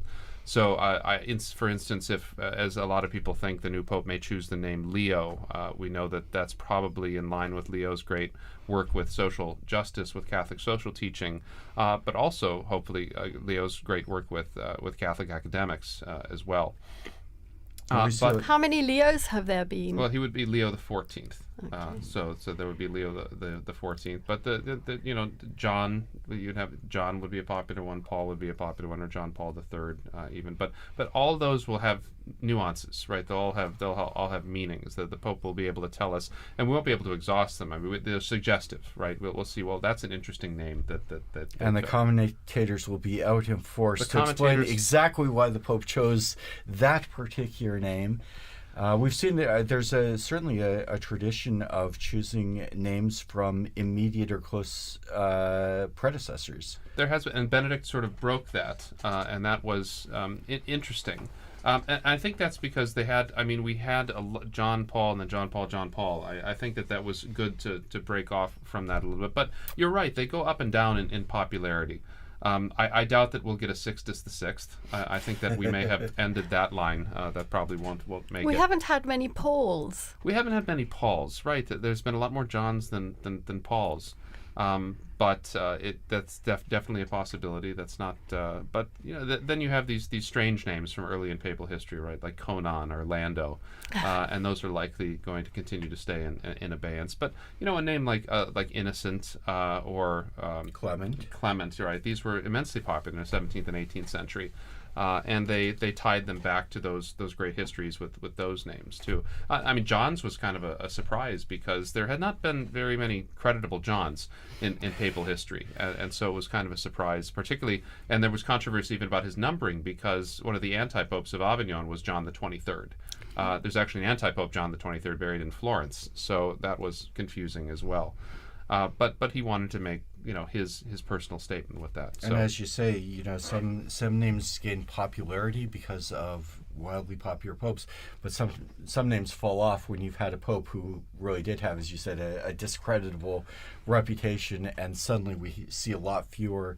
One of perhaps the most famous bad popes, Alexander VI, and we did have a successor, but afterwards the name just kind of fell into disuse for now since several hundred years. Right, that's right. But this, I mean, there was very good Alexanders in history as well. There's also not so good Alexanders. But and popes don't always choose a name based on Christian principles. So Pius II, he was Aeneas Silvius Piccolomini, and he was so enamored of the Aeneid that he wanted to be Pius Aeneas. So he was Pius II, not because of any devotion to St. Pius.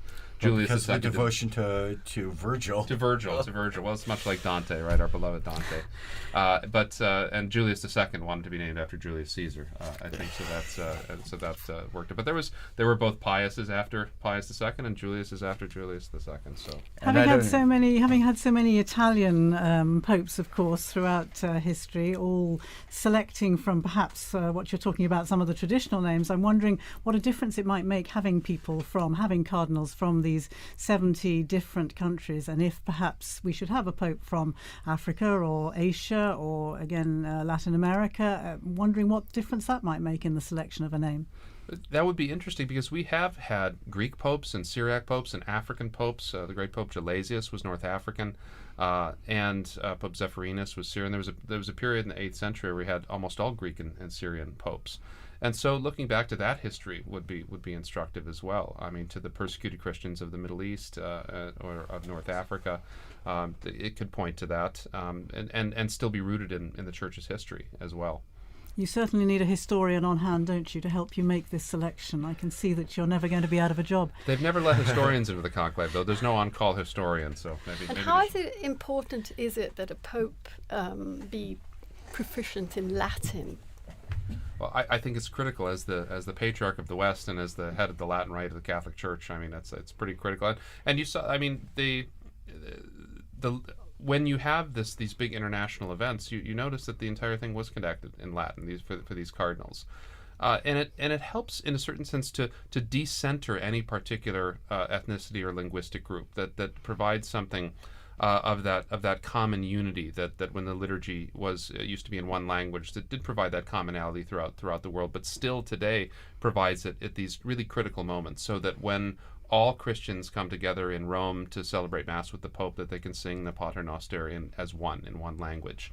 And so I think that's a wonderful thing. So it's pretty critical that he knows. The new Pope will have to know Italian too, since Italian has become the lingua franca of the Holy See. It was very interesting during the broadcast prior to this one when we watched the Cardinals going into conclave, and there was a long moment where each of the Cardinals swore to uphold the oath. The full oath was read by Cardinal Parolin, and then each successive cardinal said, "I personally swear to abide by this with my hands on the Gospels." But all of them made that oath in Latin. And if you were watching on the video, you saw they had a cheat sheet in front of them with the precise phrase. But what was really fascinating, you saw Latin cardinals, but you also saw cardinals from Eastern churches from all over the world, and each of them was pronouncing the exact same word. ஒரு ரொம்பவே பழமையான ஆனா அதே சமயம் மர்மமான ஒரு விஷயத்தை பத்தி பார்க்க போறோம். சொல்லுங்க. புதிய போப்பாண்டவரை எப்படி தேர்ந்தெடுக்கறாங்க? அந்த கான்க்ளேவ் அப்படின்ற சடங்கு. ஆமா, கான்க்ளேவ். இதோட முக்கிய அம்சங்களை நீங்க புரிஞ்சுக்கணும்ன்றது தான் எங்களோட நோக்கம். கண்டிப்பா. இந்த முழு செயல்முறையும் ஆரம்பிக்கிறதுக்கு முன்னாடி ஒரு நிலை இருக்கு. அதுக்கு பேரு செடே வக்காண்டே. செடே வக்காண்டே அப்படின்னா அது லத்தீன்ல சிம்மாசனம் காலியாக உள்ள நேரம் அப்படின்னு அர்த்தம். அதாவது போப் இறந்துட்டாலோ இல்ல பதவி விலகிட்டாலோ இந்த நிலை உருவாகும். ஓ சரி சரி. இது திருச்சபைக்கு ஒரு முக்கியமான இடைப்பட்ட காலம் இல்லையா? ஆமாம். அந்த நேரத்துல தான் கார்டினால்கள் கல்லூரி, அதாவது காலேஜ் ஆஃப் கார்டினல்ஸ் உள்ள வருவாங்க. அவங்க தான் உயர்நிலை மதகுருமார்கள் உலகம் முழுவதிலும் இருந்து வத்திக்கானுக்கு ஆமா புதிய போப்பை தேர்ந்தெடுக்கிற வேலையை ஆரம்பிப்பாங்க. சரி, இந்த கான்க்ளேவ் அப்படின்ற பேருக்கு என்ன அர்த்தம்? கான்க்ளேவ் இதுவும் லத்தீன்ல இருந்து வந்ததுதான். கும்க்ளாவே. கும்க்ளாவே. ஆமா, அப்படின்னா சாவி போட்டு பூட்டியதுன்னு அர்த்தம். பூட்டப்பட்ட அறைக்குள்ள இந்த தேர்வு நடக்கிறதால இந்த பேரு. ஓஹோ, பூட்டி வச்சிடுவாங்களா? கிட்டத்தட்ட அப்படிதான். இந்த முறை சுமார் 800 வருஷம் பழசு. 1200கள்ல ஆரம்பிச்சது. ஆச்சரியமா இருக்கு. சிஸ்டைன் சாப்பல்ல முதல் முறையா 1492ல நடந்திருக்கு. ஆமா. ஆனா 1878ல இருந்து பாத்தீங்கன்னா எல்லா கான்க்ளேவும் அங்கதான் நடக்குது. மைக்கேலாஞ்சலோவோட அந்த புகைப்பெற்ற ஓவியங்கள் இருக்கிற இடத்துல. நிஜமாவே அந்த சூழலே ஒரு வித எப்படி சொல்றது அழுத்தத்தை கொடுக்கும் இல்லையா? கண்டிப்பா. அந்த அழுத்தத்தோட ரகசியமும் ரொம்ப ரொம்ப முக்கியம். ரொம்ப ரொம்ப முக்கியம். ரகசியமா எந்த அளவுக்கு? கான்க்ளேவ் ஆரம்பிக்கிறதுக்கு முன்னாடி அந்த சிஸ்டைன் சாப்பல் முழுசும் ஏதாவது ஒட்டு கேட்கும் கருவி இருக்கான்னு ஹைடெக்கா செக் பண்ணுவாங்க. அப்படியா? ஆமா. அது மட்டும் இல்ல, கர்தினால்கள் ரொம்ப கடுமையான ரகசிய காப்பு உறுதிமொழி எடுக்கணும்.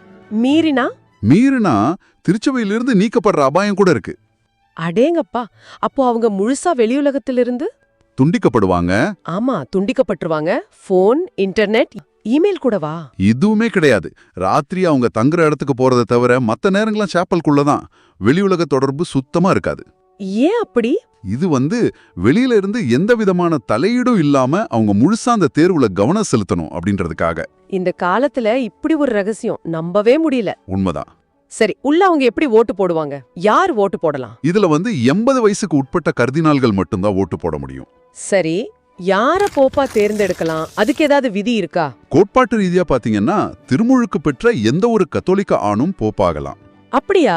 யார வேணா தேர்ந்தெடுக்கலாமா? ஆமா. ஆனா நடைமுறையில பல நூற்றாண்டுகளா கர்தினால்கள்ல ஒருத்தர் தான் தேர்ந்தெடுக்கப்படுறாரு. ஓ, அது ஒரு சுவாரஸ்யமான விதி. கடைசியா கர்தினால் இல்லாத ஒருத்தர் எப்பவாவது தேர்ந்தெடுக்கப்பட்டிருக்காரா? நல்ல கேள்வி. ரொம்ப காலத்துக்கு முன்னாடி, பல நூற்றாண்டுகளுக்கு முன்னாடி அப்படி நடந்திருக்கு. ஆனா இப்ப சமீப காலத்துல அது நடக்கல. அது ஒரு வரலாற்று சாத்தியமா இருக்கு, அவ்வளவுதான். சரி சரி. ஓட்டு எப்படி போடுவாங்க? எத்தனை தடவை? முத நாள்ல ஒரு வாக்கெடுப்பு நடக்கும். அதுக்கப்புறம் அடுத்தடுத்த நாட்கள்ல காலையில 2, மதியம் 2ன்னு மொத்தம் 4 சுற்று வாக்கெடுப்பு நடக்கும். எது வரைக்கும்? 3/2 பங்கு பெரும்பான்மை கிடைச்சி ஒரு புதிய போப்பு தேர்ந்தெடுக்கப்படுற வரைக்கும் இது தொடரும். ஓஹோ, சமீபத்து தேர்தல்கள்லாம் எவ்வளவு நாள் ஆச்சு? இப்ப இருக்கிற போப் பிரான்சிஸை தேர்ந்தெடுக்க 5 சுற்று தேவைப்பட்டது. 5 சுற்றா? ஆமா. போப் பெனடிக்டுக்கு 4 சுற்று. போப் ஜான் பால் 2க்கு 8 சுற்றாச்சு. அது 2 நாள் நடந்தது. ஓ, ஒவ்வொரு வாக்கும் முக்கியம் போல. அந்த ஓட்டுச்சீட்டு எப்படி இருக்கும்? அது ஒரு சின்ன செவ்வக அட்டை மாதிரி இருக்கும். அதுல லத்தீன்ல எலிகோ இன் சுமம் பாண்டிஃபிக்ஸம் அப்படின்னு எழுதியிருக்கும். அப்படின்னா நான் இவரை உன்னத போப்பாண்டவராக தேர்ந்தெடுக்கிறேன்னு அர்த்தம். கீழே அவங்க தேர்ந்தெடுக்கிறவரோட பேரை எழுத இடம் இருக்கும். வாக்குகள் அனாமதேயமா இருக்கும். சரி, அந்த ஓட்டெல்லாம் போட்ட பிறகு என்ன செய்வாங்க? எல்லா ஓட்டையும் ஒரு கலசத்துல போட்டு முதல்ல எண்ணுவாங்க. அப்புறம் ஒவ்வொரு ஓட்டையும் எடுத்து சத்தமா வாசிப்பாங்க.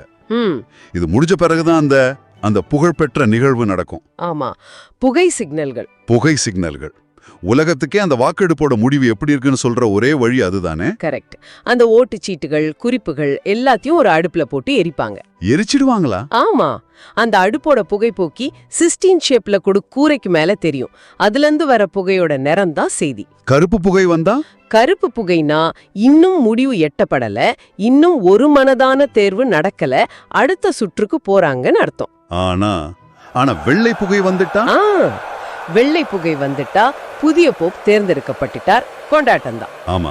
2013ல போப் பிரான்சிஸ் தேர்ந்தெடுக்கப்பட்டப்போ செயின்ட் பீட்டர் ஒதுக்கத்துல இருந்த மக்கள் அந்த வெள்ளை புகையை பார்த்து எவ்வளவு சந்தோஷப்பட்டாங்க. நிஜமாவே அது ஒரு மறக்க முடியாத தருணம். சரி, வெள்ளை புகை வந்ததும் உடனே போப் வெளியே வந்துருவாரா?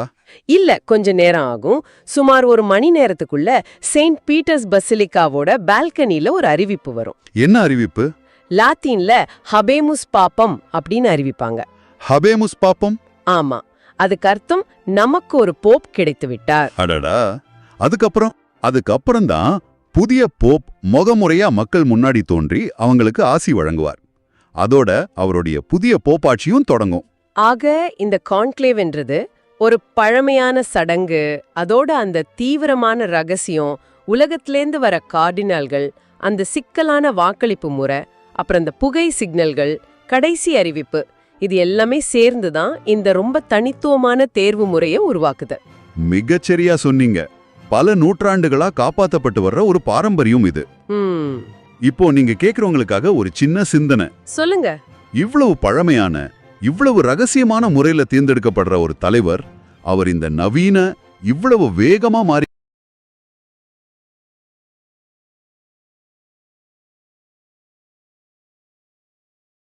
white smoke then. If not, they'll proceed immediately to a second vote, which is then going to take another hour and a half. And at the conclusion of that vote, they will burn ballots from both of the previous scrutinies. So then we could see either black or white smoke. The kind of general feeling and general ideas that might happen around 1 o'clock. Each day. Yeah, and let's remember that this service that we are providing is not just in English, of course.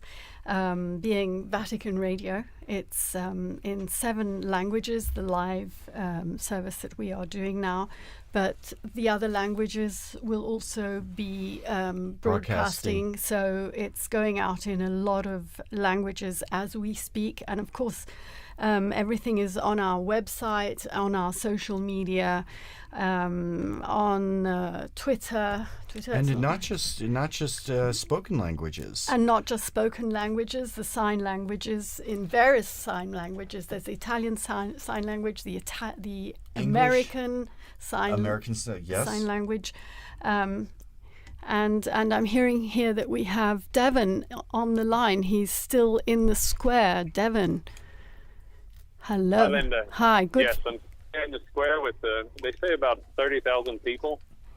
There's a real kind of anxiousness. Everybody's getting impatient, all wondering when we're going to see the smoke. They put an image, a close-up image of the smoke, the chimney, and it's everybody's just watching it, staring at the screen. Is it getting dark? It is. It's starting to. The sun's gone down. They've turned on the lights. The mood is set, and everyone's wondering what's going to happen. We're all wondering what's going to happen. We've entered the 2.5 hours since the beginning of this commentary. And so, yes, the seagull appears to have also left its position next to the chimney. Perhaps also growing impatient. He's gone off for supper as well. You can see some of the crowd starting to stream out of the square for their supper's calling, but I get the feeling it's going to happen soon. Have you spoken to any other pilgrims or Romans in the square who have specially come for the occasion?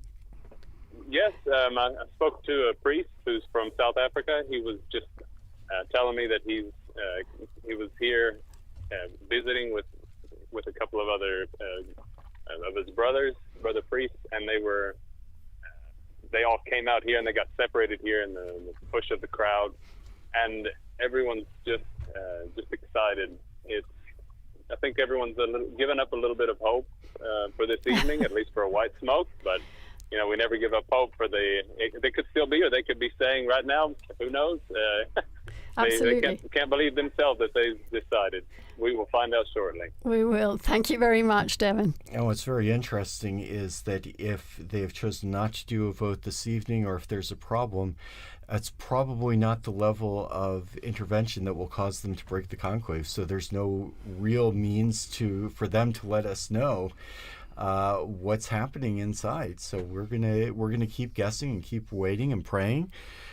For those of you who are listening in, we can tell you a little bit about how you can listen in to and follow the papal election on Vatican Media. Waiting anxiously for the results of this papal election. If I remember rightly, they produce a special edition, remember rightly. Yes. And almost as soon as the announcement is made on the balcony, the presses start rolling, or at least the copy editors start putting out this edition so that it can be distributed free, I think, in St. Peter's Square to people as soon after the event. As was the one that marked the passing of Pope Francis. Meanwhile, they tell me we have someone else in the square. It's Sister Nina Krapic. She works here at the Dicastery for Communications. She is a communications expert. Nina, hello. Hello, Linda. Hi to all of our listeners and everyone who's following us live now. I am at St. Peter's Square, just here in front of St. Peter's Basilica, and the atmosphere is pretty incredible. I'm not sure have I ever seen this many people from this perspective. It's incredible. incredible because nobody is moving for an hour and a half as long as we're standing here. It's really incredible. It's your first conclave, isn't it, Nina? Yes, it's my first time. It's the first time that I'm going to see the smoke coming out from this chimney live. Of course, been seeing it on TV before, but this is something different. Yeah. You are an expert in communications, but not only in social media communications. How do you think Generation X, the millennials, are following this conclave?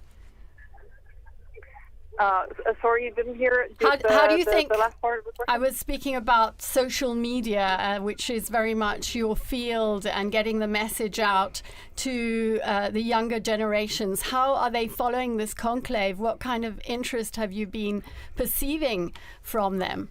You are very young yourself, Nina. Yeah, absolutely. Everything is now on social media. Social media is the main source of the news for them, and also on everything, but also on this conclave. Actually, now, as I was standing here, I've seen so many influencers here, consecrated influencers and lay influencers, and they are reporting on this live on social media. So I think they're covered pretty good this time about the conclave. And of course, I mean, the pop culture, you know, it's told, the movies and everything that came out lately. So I think maybe, research should be done, but this is probably the first time that even young people are very informed on the conclave, on the process of conclave, because everything is so accessible now. Well, you know how we knew that you were there, Nina? Leo, my son Leo, saw you on Instagram in the square. Of course, because of course I posted something. You know, we were all making videos here and just moving around here because it's pretty incredible. You know, because we all expected it around 7, and so I'm listening to people around, and they're like, "Should we go?" Right. Knows if the chimney's broken. No. So actually, no one is moving, and we're just looking at that chimney. And my friend said, "Now, are you aware, Nina, that we're looking at a chimney for an hour and a half?" Like, yeah. A chimney and a seagull, yes. Yeah. So, yeah, pretty incredible. Thank you, and Nina. We hope it's going to answer. Yeah. Yes. Thank you, and we'll be speaking to you again. Yeah, absolutely. Of course. Okay. Thank you for telling me. Thank you. Bye-bye. Bye-bye. So that was Nina Kravitz. She knows all about influencers and the dicastery that has understood very profoundly that it has to move with the times if it wants to keep up with the world, and has brought her in to study the role of influencers in communication and to talk to gatherings. She goes to speak at conferences about the church and communications with a very new voice. You need a dicastery of influencing. Interesting, though, that what we think of as the generation that likes everything instantly, that people should be standing there for an hour and a half, 2.5 hours now, watching a chimney without anything happening at all. So quite a turnout for the books, and interesting to see the reaction. Will people not be so interested over the coming days, or will that simply increase the tension and increase the interest? We'll have to see tomorrow what happens. Francesca's telling me the numbers have gone up. There are 45,000 people in the square at 20:35. That's 25 to 9 local time here in Rome. Well, it's still mercifully before Italian dinner time, but it's well past American dinner time. You were giving us the timeline, Chris, earlier on. Tomorrow in the morning, as you say, the Cardinals go in. They have 2 votes in the morning. Then they break for lunch, don't they? They do have a break in the afternoon. They will, after the second vote, if the first vote is not conclusive, they'll go immediately to the second vote. Then they do have some time. They'll have their lunch. There will be more prayers Of course, each session of the voting in the Sistine Chapel is marked by prayer, especially to the Holy Spirit. We can take a look at some of the prayers that we saw today for the opening of the conclave. And then the expectation is, Don was just talking about Roman meal times, but time for a long lunch or a nap, and then they'll be back in the Sistine Chapel. Always in the seclusion of Santa Marta. Always in the seclusion of Santa Marta. I was struck, we've mentioned a couple of times the movie The Conclave, and we've all seen various parts of the conclave, and I noticed a lot of the sets bear zero resemblance whatsoever to the places they're purporting to be. But going back to the schedule, we will have, or expect to have, a vote in the afternoon. That's what's provided for in Universi Dominici Gregis. We'll begin coverage around 4 in the afternoon Rome time. And if there is a successful vote, we'll see the white smoke. Otherwise, we'll have to wait for a few more hours, and possibly the first smoke we might see in the afternoon in coming days might be around 5:30 or 6. Later, if it does go to a second ballot, we will see smoke of some sort, hopefully, around 7 or 7:30 is the expectation. But as we talked about, there. நாம ஒரு ரொம்பவே பழமையான ஆனா அதே சமயம் மர்மமான ஒரு விஷயத்தை பத்தி பார்க்க போறோம். சொல்லுங்க. புதிய போப்பாண்டவரை எப்படி தேர்ந்தெடுக்கறாங்க? அந்த கான்க்ளேவ் அப்படின்ற சடங்கு. ஆமா, கான்க்ளேவ். இதோட முக்கிய அம்சங்களை நீங்க புரிஞ்சுக்கணும்ன்றது தான் எங்களோட நோக்கம். கண்டிப்பா. இந்த முழு செயல்முறையும் ஆரம்பிக்கிறதுக்கு முன்னாடி ஒரு நிலை இருக்கு. அதுக்கு பேரு செடே வகாண்டே. செடே வகாண்டே அப்படின்னா அது லத்தீன்ல சிம்மாசனம் காலியாக உள்ள நேரம் அப்படின்னு அர்த்தம். அதாவது போப் இறந்துட்டாலோ இல்ல பதவி விலகிட்டாலோ இந்த நிலை உருவாகும். ஓ சரி சரி. இது திருச்சபைக்கு ஒரு முக்கியமான இடைப்பட்ட காலம் இல்லையா? ஆமாம். அந்த நேரத்துல தான் கார்டினால்கள் கல்லூரி, அதாவது காலேஜ் ஆஃப் கார்டினல்ஸ் உள்ள வருவாங்க. அவங்க தான் உயர்நிலை மதகுருமார்கள் உலகம் முழுவதிலும் இருந்து வத்திக்கானுக்கு ஆமா, புதிய போப்பை தேர்ந்தெடுக்கிற வேலையை ஆரம்பிப்பாங்க. சரி, இந்த கான்க்ளேவ் அப்படின்ற பேருக்கு என்ன அர்த்தம்? கான்க்ளேவ் இதுவும் லத்தீன்ல இருந்து வந்ததுதான். கும்க்ளாவே. கும்க்ளாவே. ஆமா, அப்படின்னா சாவி போட்டு பூட்டியதுன்னு அர்த்தம். பூட்டப்பட்ட அறைக்குள்ள இந்த தேர்வு நடக்கிறதால இந்த பேரு. ஓஹோ, பூட்டி வச்சிடுவாங்களா? கிட்டத்தட்ட அப்படிதான். இந்த முறை சுமார் 800 வருஷம் பழசு. 1200கள்ல ஆரம்பிச்சது. ஆச்சரியமா இருக்கு. சிஸ்டைன் சாப்பல்ல முதல் முறையா 1492ல நடந்திருக்கு. ஆமா, ஆனா 1878ல இருந்து பாத்தீங்கன்னா எல்லா கான்க்ளேவும் அங்கதான் நடக்குது. மைக்கேலாஞ்சலோவோட அந்த புகைப்பெற்ற ஓவியங்கள் இருக்கிற இடத்துல. நிஜமாவே அந்த சூழலே ஒரு வித, எப்படி சொல்றது, அழுத்தத்தை கொடுக்கும் இல்லையா? கண்டிப்பா. அந்த அழுத்தத்தோட ரகசியமும் ரொம்ப ரொம்ப முக்கியம். ரொம்ப ரொம்ப முக்கியம். ரகசியமா எந்த அளவுக்கு? கான்க்ளேவ் ஆரம்பிக்கிறதுக்கு முன்னாடி அந்த சிஸ்டைன் சாப்பல் முழுசும் ஏதாவது ஒட்டு கேட்கும் கருவி இருக்கான்னு ஹைடெக்கா செக் பண்ணுவாங்க. அப்படியா? ஆமா. அது மட்டும் இல்ல, கர்தினால்கள் ரொம்ப கடுமையான ரகசிய காப்பு உறுதிமொழி எடுக்கணும். மீறினா திருச்சபையிலிருந்து நீக்கப்படுற அபாயம் கூட இருக்கு. அடேங்கப்பா, அப்போ அவங்க முழுசா வெளியுலகத்திலிருந்து துண்டிக்கப்படுவாங்க. ஆமா, துண்டிக்கப்பட்டுருவாங்க. போன், இன்டர்நெட், இமெயில் கூடவா? இதுவுமே கிடையாது. ராத்திரி அவங்க தங்குற இடத்துக்கு போறதை தவிர மத்த நேரங்கள்லாம் சாப்பலுக்குள்ளதான். வெளியுலக தொடர்பு சுத்தமா இருக்காது. ஏன் அப்படி? இது வெளியில இருந்து எந்த விதமான தலையீடும் இல்லாம அவங்க முழுசா அந்த தேர்வுல கவனம் செலுத்தணும் அப்படின்றதுக்காக. இந்த காலத்துல இப்படி ஒரு ரகசியம் நம்பவே முடியல. உண்மைதான். சரி, உள்ள அவங்க எப்படி ஓட்டு போடுவாங்க? யார் ஓட்டு போடலாம்? இதுல 80 வயசுக்கு உட்பட்ட கர்தினால்கள் மட்டும்தான் ஓட்டு போட முடியும். சரி, யார போப்பா தேர்ந்தெடுக்கலாம்? அதுக்கு ஏதாவது விதி இருக்கா? கோட்பாட்டு ரீதியா பாத்தீங்கன்னா திருமுழுக்கு பெற்ற எந்த ஒரு கத்தோலிக்க ஆணும் போப்பாகலாம். அப்படியா? யார வேணா தேர்ந்தெடுக்கலாமா? ஆமா, ஆனா நடைமுறையில பல நூற்றாண்டுகளா கர்தினால்கள்ல ஒருத்தர் தான் தேர்ந்தெடுக்கப்படுறாரு. ஓ, அது ஒரு சுவாரஸ்யமான விதி. கடைசியா கர்தினால் இல்லாத ஒருத்தர் எப்பவாவது தேர்ந்தெடுக்கப்பட்டிருக்காரா? நல்ல கேள்வி. ரொம்ப காலத்துக்கு முன்னாடி, பல நூற்றாண்டுகளுக்கு முன்னாடி அப்படி நடந்திருக்கு. ஆனா இப்ப சமீப காலத்துல அது நடக்கல. அது ஒரு வரலாற்று சாத்தியமா இருக்கு, அவ்வளவுதான். சரி சரி. ஓட்டு எப்படி போடுவாங்க? எத்தனை தடவை? முத நாள்ல ஒரு வாக்கெடுப்பு நடக்கும். அதுக்கப்புறம் அடுத்தடுத்த நாட்கள்ல காலையில 2, மதியம் 2ன்னு மொத்தம் 4 சுற்று வாக்கெடுப்பு நடக்கும். எது வரைக்கும்? 3/2 பங்கு பெரும்பான்மை கிடைச்சி ஒரு புதிய போப்பு தேர்ந்தெடுக்கப்படுற வரைக்கும் இது தொடரும். ஓஹோ, சமீபத்து தேர்தல்கள்லாம் எவ்வளவு நாள் ஆச்சு? இப்ப இருக்கிற போப் பிரான்சிஸை தேர்ந்தெடுக்க 5 சுற்று தேவைப்பட்டது. 5 சுற்றா? ஆமா. போப் பெனடிக்ட்டுக்கு 4 சுற்று, போப் ஜான் பால் 2க்கு வந்து 8 சுற்றாச்சு. அது 2 நாள் நடந்தது. ஓ, ஒவ்வொரு வாக்கும் முக்கியம் போல. அந்த ஓட்டுச்சீட்டு எப்படி இருக்கும்? அது ஒரு சின்ன செவ்வக அட்டை மாதிரி இருக்கும். அதுல லத்தீன்ல எலிகோ இன் சுமம் பாண்டிஃபிக்ஸம் அப்படின்னு எழுதியிருக்கும். அப்படின்னா நான் இவரை உன்னத போப்பாண்டவராக தேர்ந்தெடுக்கிறேன்னு அர்த்தம். கீழே அவங்க தேர்ந்தெடுக்கிறவரோட பேரை எழுத இடம் இருக்கும். வாக்குகள் வந்து அனாமதேயமா இருக்கும். சரி, அந்த ஓட்டெல்லாம் போட்ட பிறகு என்ன செய்வாங்க? எல்லா ஓட்டையும் ஒரு கலசத்துல போட்டு முதல்ல எண்ணுவாங்க. அப்புறம் ஒவ்வொரு ஓட்டையும் எடுத்து சத்தமா வாசிப்பாங்க. இது முடிஞ்ச பிறகுதான் அந்த புகழ்பெற்ற நிகழ்வு நடக்கும். ஆமா, புகை சிக்னல்கள்.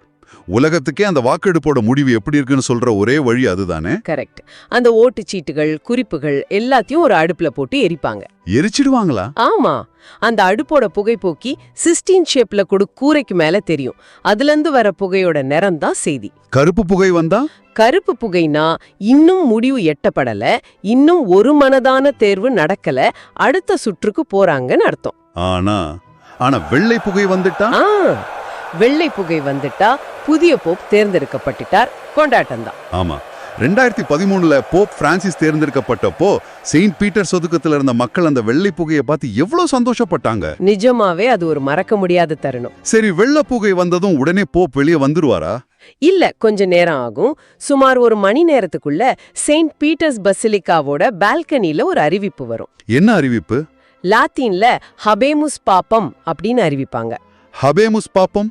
ஆமா, அதுக்கு அர்த்தம் நமக்கு ஒரு போப் கிடைத்து விட்டார். அடடா. அதுக்கப்புறம் தான் புதிய போப் முகமுறையா மக்கள் முன்னாடி தோன்றி அவங்களுக்கு ஆசி வழங்குவார். அதோட அவருடைய புதிய போப்பாட்சியும் தொடங்கும். ஆக இந்த கான்க்ளேவ் என்றது ஒரு பழமையான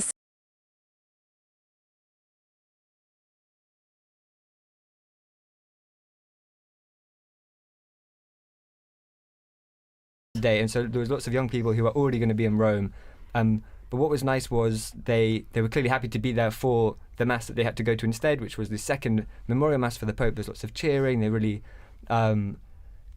there was really sorry I thought I saw a flash of smoke there, but it was just the seagulls weighing, I think.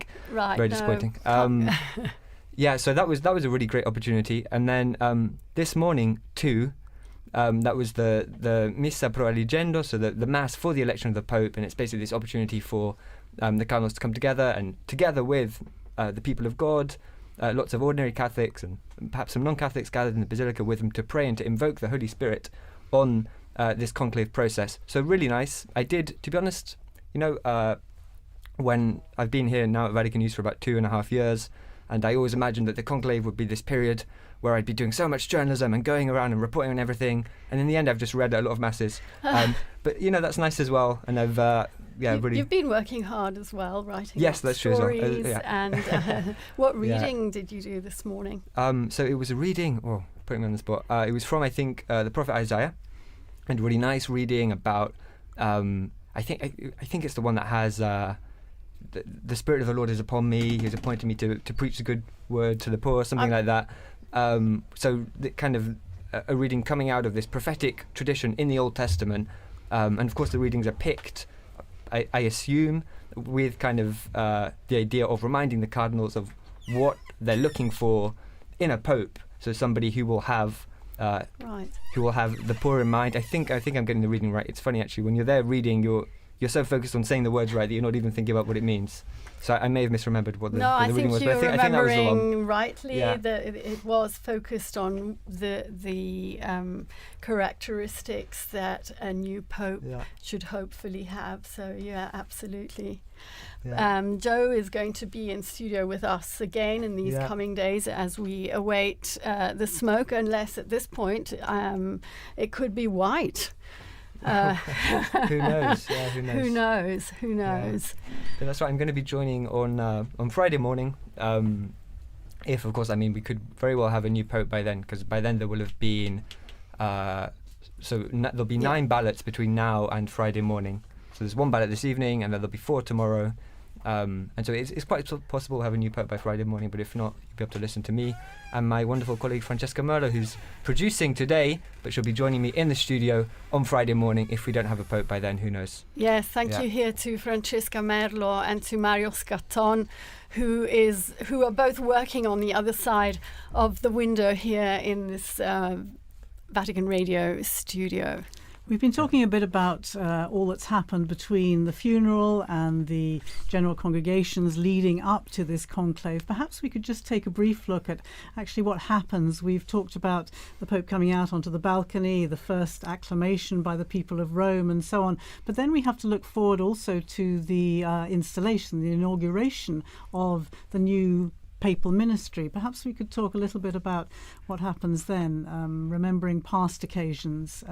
It's usually about a week, isn't it, between the announcement, between the successful outcome of the conclave. Well, first of all the delegations that are going to be here in Rome for that ceremony have to get here. So it can't be immediately afterwards.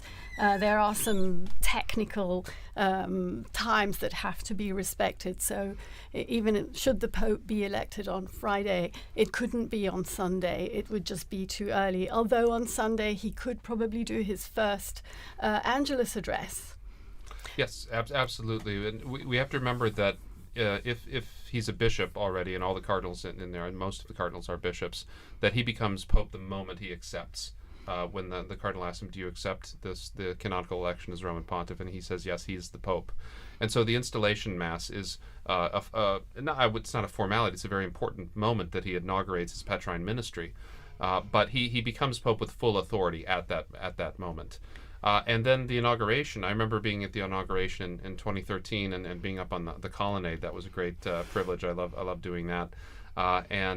You see, because then you allow people just for the funeral too, like when they have the delay, you want the dignitaries to be able to come, and they will come. I mean, as we've seen it, I mean, the world pays attention to what happens in the city, and that's critical. But there's a whole set of ceremonies that go along with the new Pope, right? That end culminate really after the installation mass with the actual possessio, the taking possession of his cathedral at St. John Lateran, which I was also present for when Pope Francis took charge of his cathedral. And so this is a wonderful series of events that makes fuller the meaning of what's happening in the Sistine Chapel right now. Pope Francis particularly wanted his inauguration, if I remember correctly, to be on the feast day of St. Joseph. Isn't that right? And that, of course, became, again, a bit of a theme during the pontificate. We learnt that he had the statue of the sleeping Joseph that he would keep on his bedside table there in Santa Marta. Had a particular significance for him, didn't it? And he inserted the name of Joseph in every mass that was said throughout the world. So this is a great devotion to St. Joseph, to St. Joseph and his feast days, as patron of the Universal Church, but also as a patron of workers and as a patron of Christian fathers. It was very important to him, for sure. The thing I remember particularly about the installation of Francis, of course, was that it was only 3 days apart from the Archbishop of Canterbury. And because I was covering ecumenical affairs, I wanted to be in both places. And fortunately, because there was that little time gap, it could have been on the same day. But actually, in the end, I was able to be here in Rome for the papal inaugural mass, the papal installation, and then get to Canterbury as well for the Archbishop of Canterbury's taking the beginning of his ministry there in Canterbury Cathedral. And there was a nice, when Francis died, there was a nice little tribute from Justin Welby, no longer, of course, the Archbishop of Canterbury, but there was a nice tribute in which he talks about his first meeting with Pope Francis, and he was ushered into these, extraordinarily elaborate and baroque surroundings in the Apostolic Palace, and feeling a little bit intimidated anyway. And he sits down, and the Pope begins by saying, I'm senior to you, as you know. And of course his kind of heart sunk, and he thought, well, this kind of wasn't the tone I was expecting. And then the Pope looks up and jokes and goes, by 3 days only. And that was kind of the tone that the jokes continued, and it was the beginning of a very strong relationship in which they kind of lived out this ministry of walking and working together, which became the leitmotif of the sort of Anglican-Catholic dialogue through this past 12 years. Well, in a much more modest register, we also learned to know him and to walk with him after that 13th of March, which we don't forget because we were here.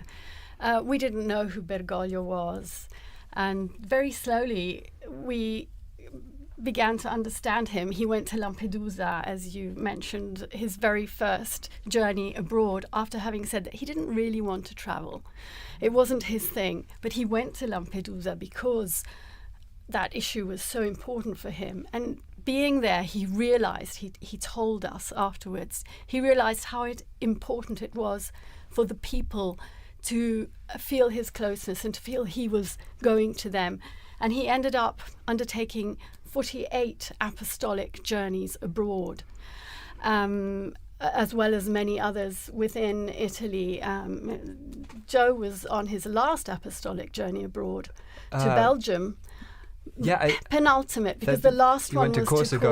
Exactly. But you went to Belgium. That's right. Yeah. So there was a very quick one to Corsica where he came back, and I think within the day, exactly. But before that, the longest kind of traditional papal journey. The last traditional papal journey was the one he did to Luxembourg and Belgium. I was with the Pope for the stop he did in Belgium. And it was an interesting papal journey because it came right after this huge one that lasted several weeks across a couple of countries in Asia. So 4 countries. 4 countries in Asia. Asia and Oceania. Yeah, and there'd been some, for instance, he'd been in East Timor, where something crazy like 70% or 60% of the population turned up for a mass he celebrated, and these incredible scenes. And I think it's the most Catholic country in the world, with the possible exception of Vatican City. No, I think it's more Catholic than Vatican City. Okay. That's what the Vatican officials quit. But okay, right. And so he'd just come back from that, and then he came to Belgium, which is obviously a fairly secular country. It's a country that's been really marked by the sexual abuse crisis, which is something that's happened in the church all over the world, but it was particularly bad in Belgium. And so it's a country where there's also, on a level, there's some also distrust, I think you can say, towards the church. And so it was a very interesting papal journey for that reason. The Pope did a couple of things. So he met with survivors of sexual abuse.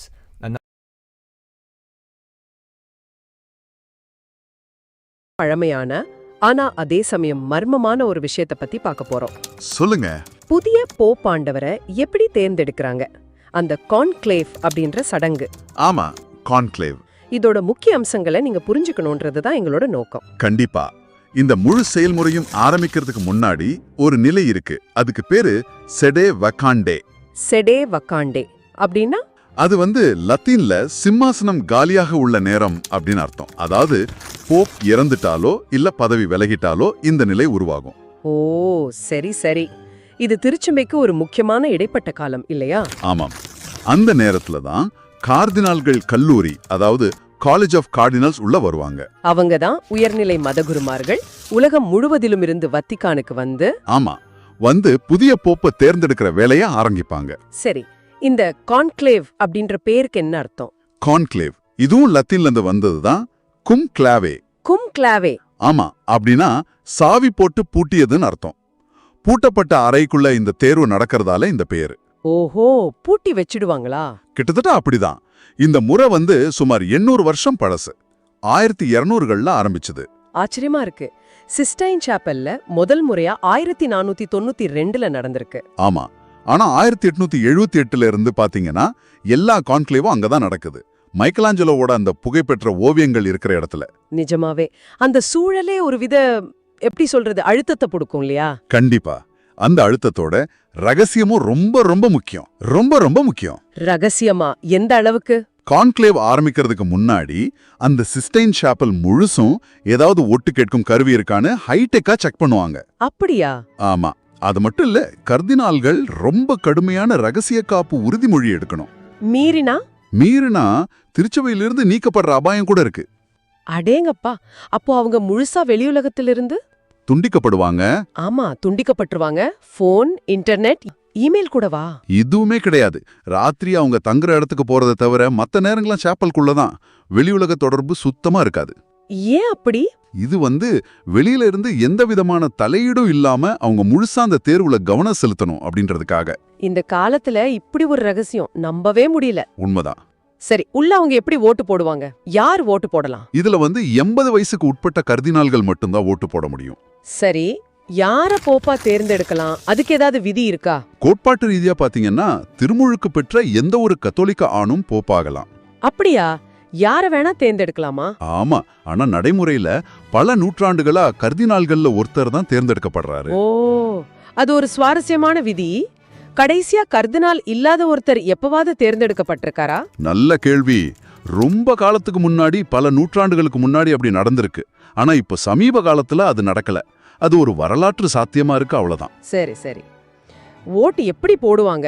எத்தனை தடவை? முத நாள்ல ஒரு வாக்கெடுப்பு நடக்கும். அதுக்கப்புறம் அடுத்தடுத்த நாட்கள்ல காலையில 2, மதியம் 2ன்னு மொத்தம் 4 சுற்று வாக்கெடுப்பு நடக்கும். எது வரைக்கும்? 3/2 பங்கு பெரும்பான்மை கிடைச்சி ஒரு புதிய போப்பு தேர்ந்தெடுக்கப்படுற வரைக்கும் இது தொடரும். ஓஹோ, சமீபத்து தேர்தல்கள்லாம் எவ்வளவு நாள் ஆச்சு? இப்ப இருக்கிற போப் பிரான்சிஸை தேர்ந்தெடுக்க 5 சுற்று தேவைப்பட்டது. 5 சுற்றா? ஆமா. போப் பெனடிக்டுக்கு 4 சுற்று. போப் ஜான் பால் 2க்கு 8 சுற்றாச்சு. அது 2 நாள் நடந்தது. ஓ, ஒவ்வொரு வாக்கும் முக்கியம் போல. அந்த ஓட்டுச்சீட்டு எப்படி இருக்கும்? அது ஒரு சின்ன செவ்வக அட்டை மாதிரி இருக்கும். அதுல லத்தீன்ல எலிகோ இன் சுமம் பாண்டிஃபிக்ஸம் அப்படின்னு எழுதியிருக்கும். அப்படின்னா? நான் இவரை உன்னத போப்பாண்டவராக தேர்ந்தெடுக்கிறேன்னு அர்த்தம். கீழே அவங்க தேர்ந்தெடுக்கிறவரோட பேரை எழுத இடம் இருக்கும். வாக்குகள் அனாமதேயமா இருக்கும். சரி, அந்த ஓட்டெல்லாம் போட்ட பிறகு என்ன செய்வாங்க? எல்லா ஓட்டையும் ஒரு கலசத்துல போட்டு முதல்ல எண்ணுவாங்க. அப்புறம் ஒவ்வொரு ஓட்டையும் எடுத்து சத்தமா வாசிப்பாங்க. இது முடிஞ்ச பிறகுதான் அந்த புகழ்பெற்ற நிகழ்வு நடக்கும். ஆமா, புகை சிக்னல்கள். புகை சிக்னல்கள். உலகத்துக்கே அந்த வாக்கெடுப்போட முடிவு எப்படி இருக்குன்னு சொல்ற ஒரே வழி அதுதானே? கரெக்ட். அந்த ஓட்டுச்சீட்டுகள், குறிப்புகள் எல்லாத்தையும் ஒரு அடுப்புல போட்டு எரிப்பாங்க. எரிச்சிடுவாங்களா? ஆமா, அந்த அடுப்போட புகை போக்கி சிஸ்டீன் ஷேப்ல கூட கூரைக்கு மேல தெரியும். அதுல இருந்து வர புகையோட நிறம் தான் செய்தி. கருப்பு புகை வந்தா? கருப்பு புகைனா இன்னும் முடிவு எட்டப்படல, இன்னும் ஒரு மனதான தேர்வு நடக்கல, அடுத்த சுற்றுக்கு போறாங்கன்னு அர்த்தம். ஆனா வெள்ளை புகை வந்துட்டா? வெள்ளை புகை வந்துட்டா புதிய போப் தேர்ந்தெடுக்கப்பட்டார், கொண்டாட்டம் தான். ஆமா, 2013ல போப் பிரான்சிஸ் தேர்ந்தெடுக்கப்பட்டப்போ செயின்ட் பீட்டர் ஒதுக்கத்துல இருந்த மக்கள் அந்த வெள்ளை புகையை பார்த்து எவ்வளவு சந்தோஷப்பட்டாங்க. நிஜமாவே அது ஒரு மறக்க முடியாத தருணம். சரி, வெள்ளை புகை வந்ததும் உடனே போப் வெளியே வந்துருவாரா? இல்ல, கொஞ்ச நேரம் ஆகும். சுமார் ஒரு மணி நேரத்துக்குள்ள செயின்ட் பீட்டர்ஸ் பசிலிக்காவோட பால்கனில ஒரு அறிவிப்பு வரும். என்ன அறிவிப்பு? லாத்தீன்ல ஹபேமுஸ் பாப்பம் அப்படின்னு அறிவிப்பாங்க. ஹபேமுஸ் பாப்பம்? ஆமா, அதுக்கு அர்த்தம் நமக்கு ஒரு போப் கிடைத்து விட்டார். அடடா. அதுக்கப்புறம் தான் புதிய போப் முகமுறையா மக்கள் முன்னாடி தோன்றி அவங்களுக்கு ஆசி வழங்குவார். அதோட அவருடைய புதிய போப்பாட்சியும் தொடங்கும். ஆக இந்த கான்க்ளேவ் என்றது ஒரு பழமையான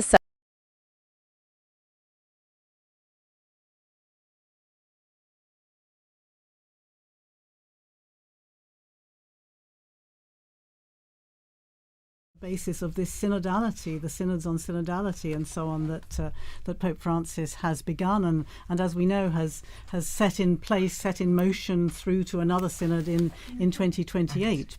I think that would perhaps also be another feature of I think of so. the That's Jesuits. exactly right. Yeah. I'd like to remember Pope Francis's last gift, which was a Pope Mobile that has been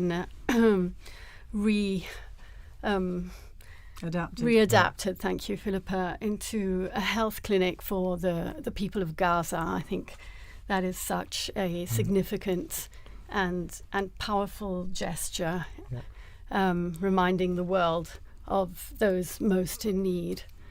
And it came, of course, following the phone calls that he traditionally made so regularly to the parish, the Holy Family Parish in Gaza, which I think you visited. I was able to do so when I went there when you went. To the Holy Land some years ago, and was able to go to Gaza with the previous parish priest, and you know how significant it is, how important it is in any situation of conflict like that to know that the world has not forgotten you, to know that people are praying for you, that people are praying for peace.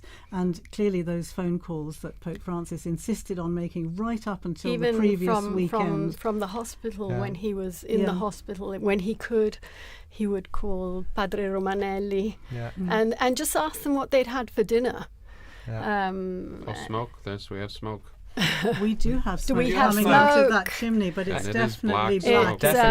Definitely black smoke. It's 21 hours. It's 9 o'clock in the evening here in Rome. And that is, They took their time with it. They took their time. They had a good think. They listened to a meditation by the papal preacher, which probably took time as well. Definitely black smoke there, I would say.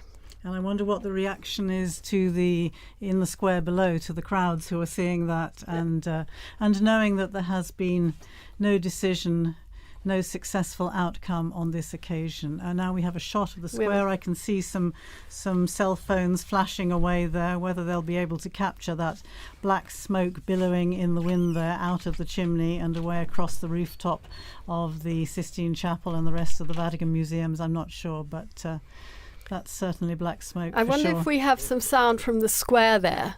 Do we have squares? No, we don't. They tell us we don't. But we can see. Here we are.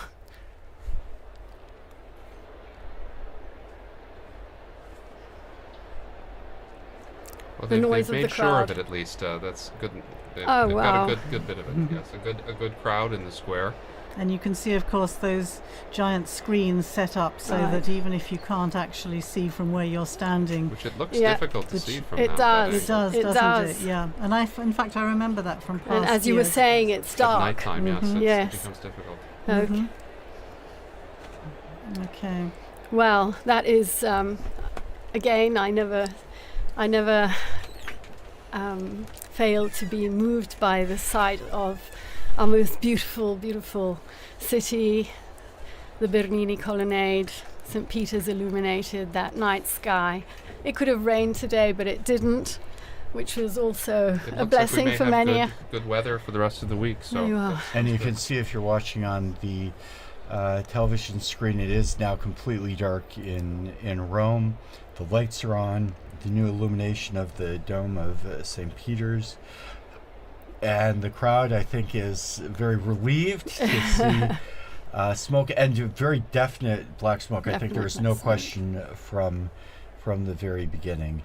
But I want to say thanks to Joseph Tulloch for joining us there. He disappeared out of the studio. Thanks again to Joseph for relaying his experiences.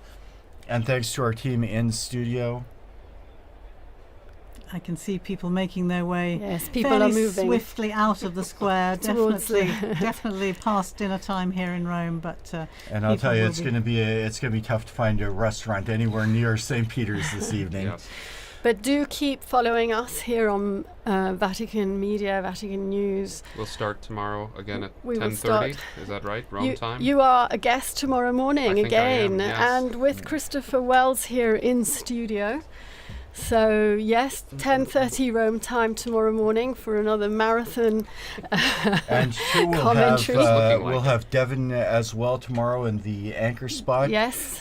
He joined us with some great contributions from the square. So thanks to Devin. Yes. And especially to our guests, Philippa Hitchin and Don Prudlow, for providing so much information and insight and your memories and reflections from the various pontificates. And being so game for such a long and live, wonderful. And thank you to Francesca Merlo for being our great producer. And I can see out there Kelsey Gassi, who is also working away behind the scenes, and Mario Scatton. Thank you, all of you. Chiudiamo. We can, they're signaling us from the... we are, in fact, going to finish up our broadcast now with the main event has occurred, as it were.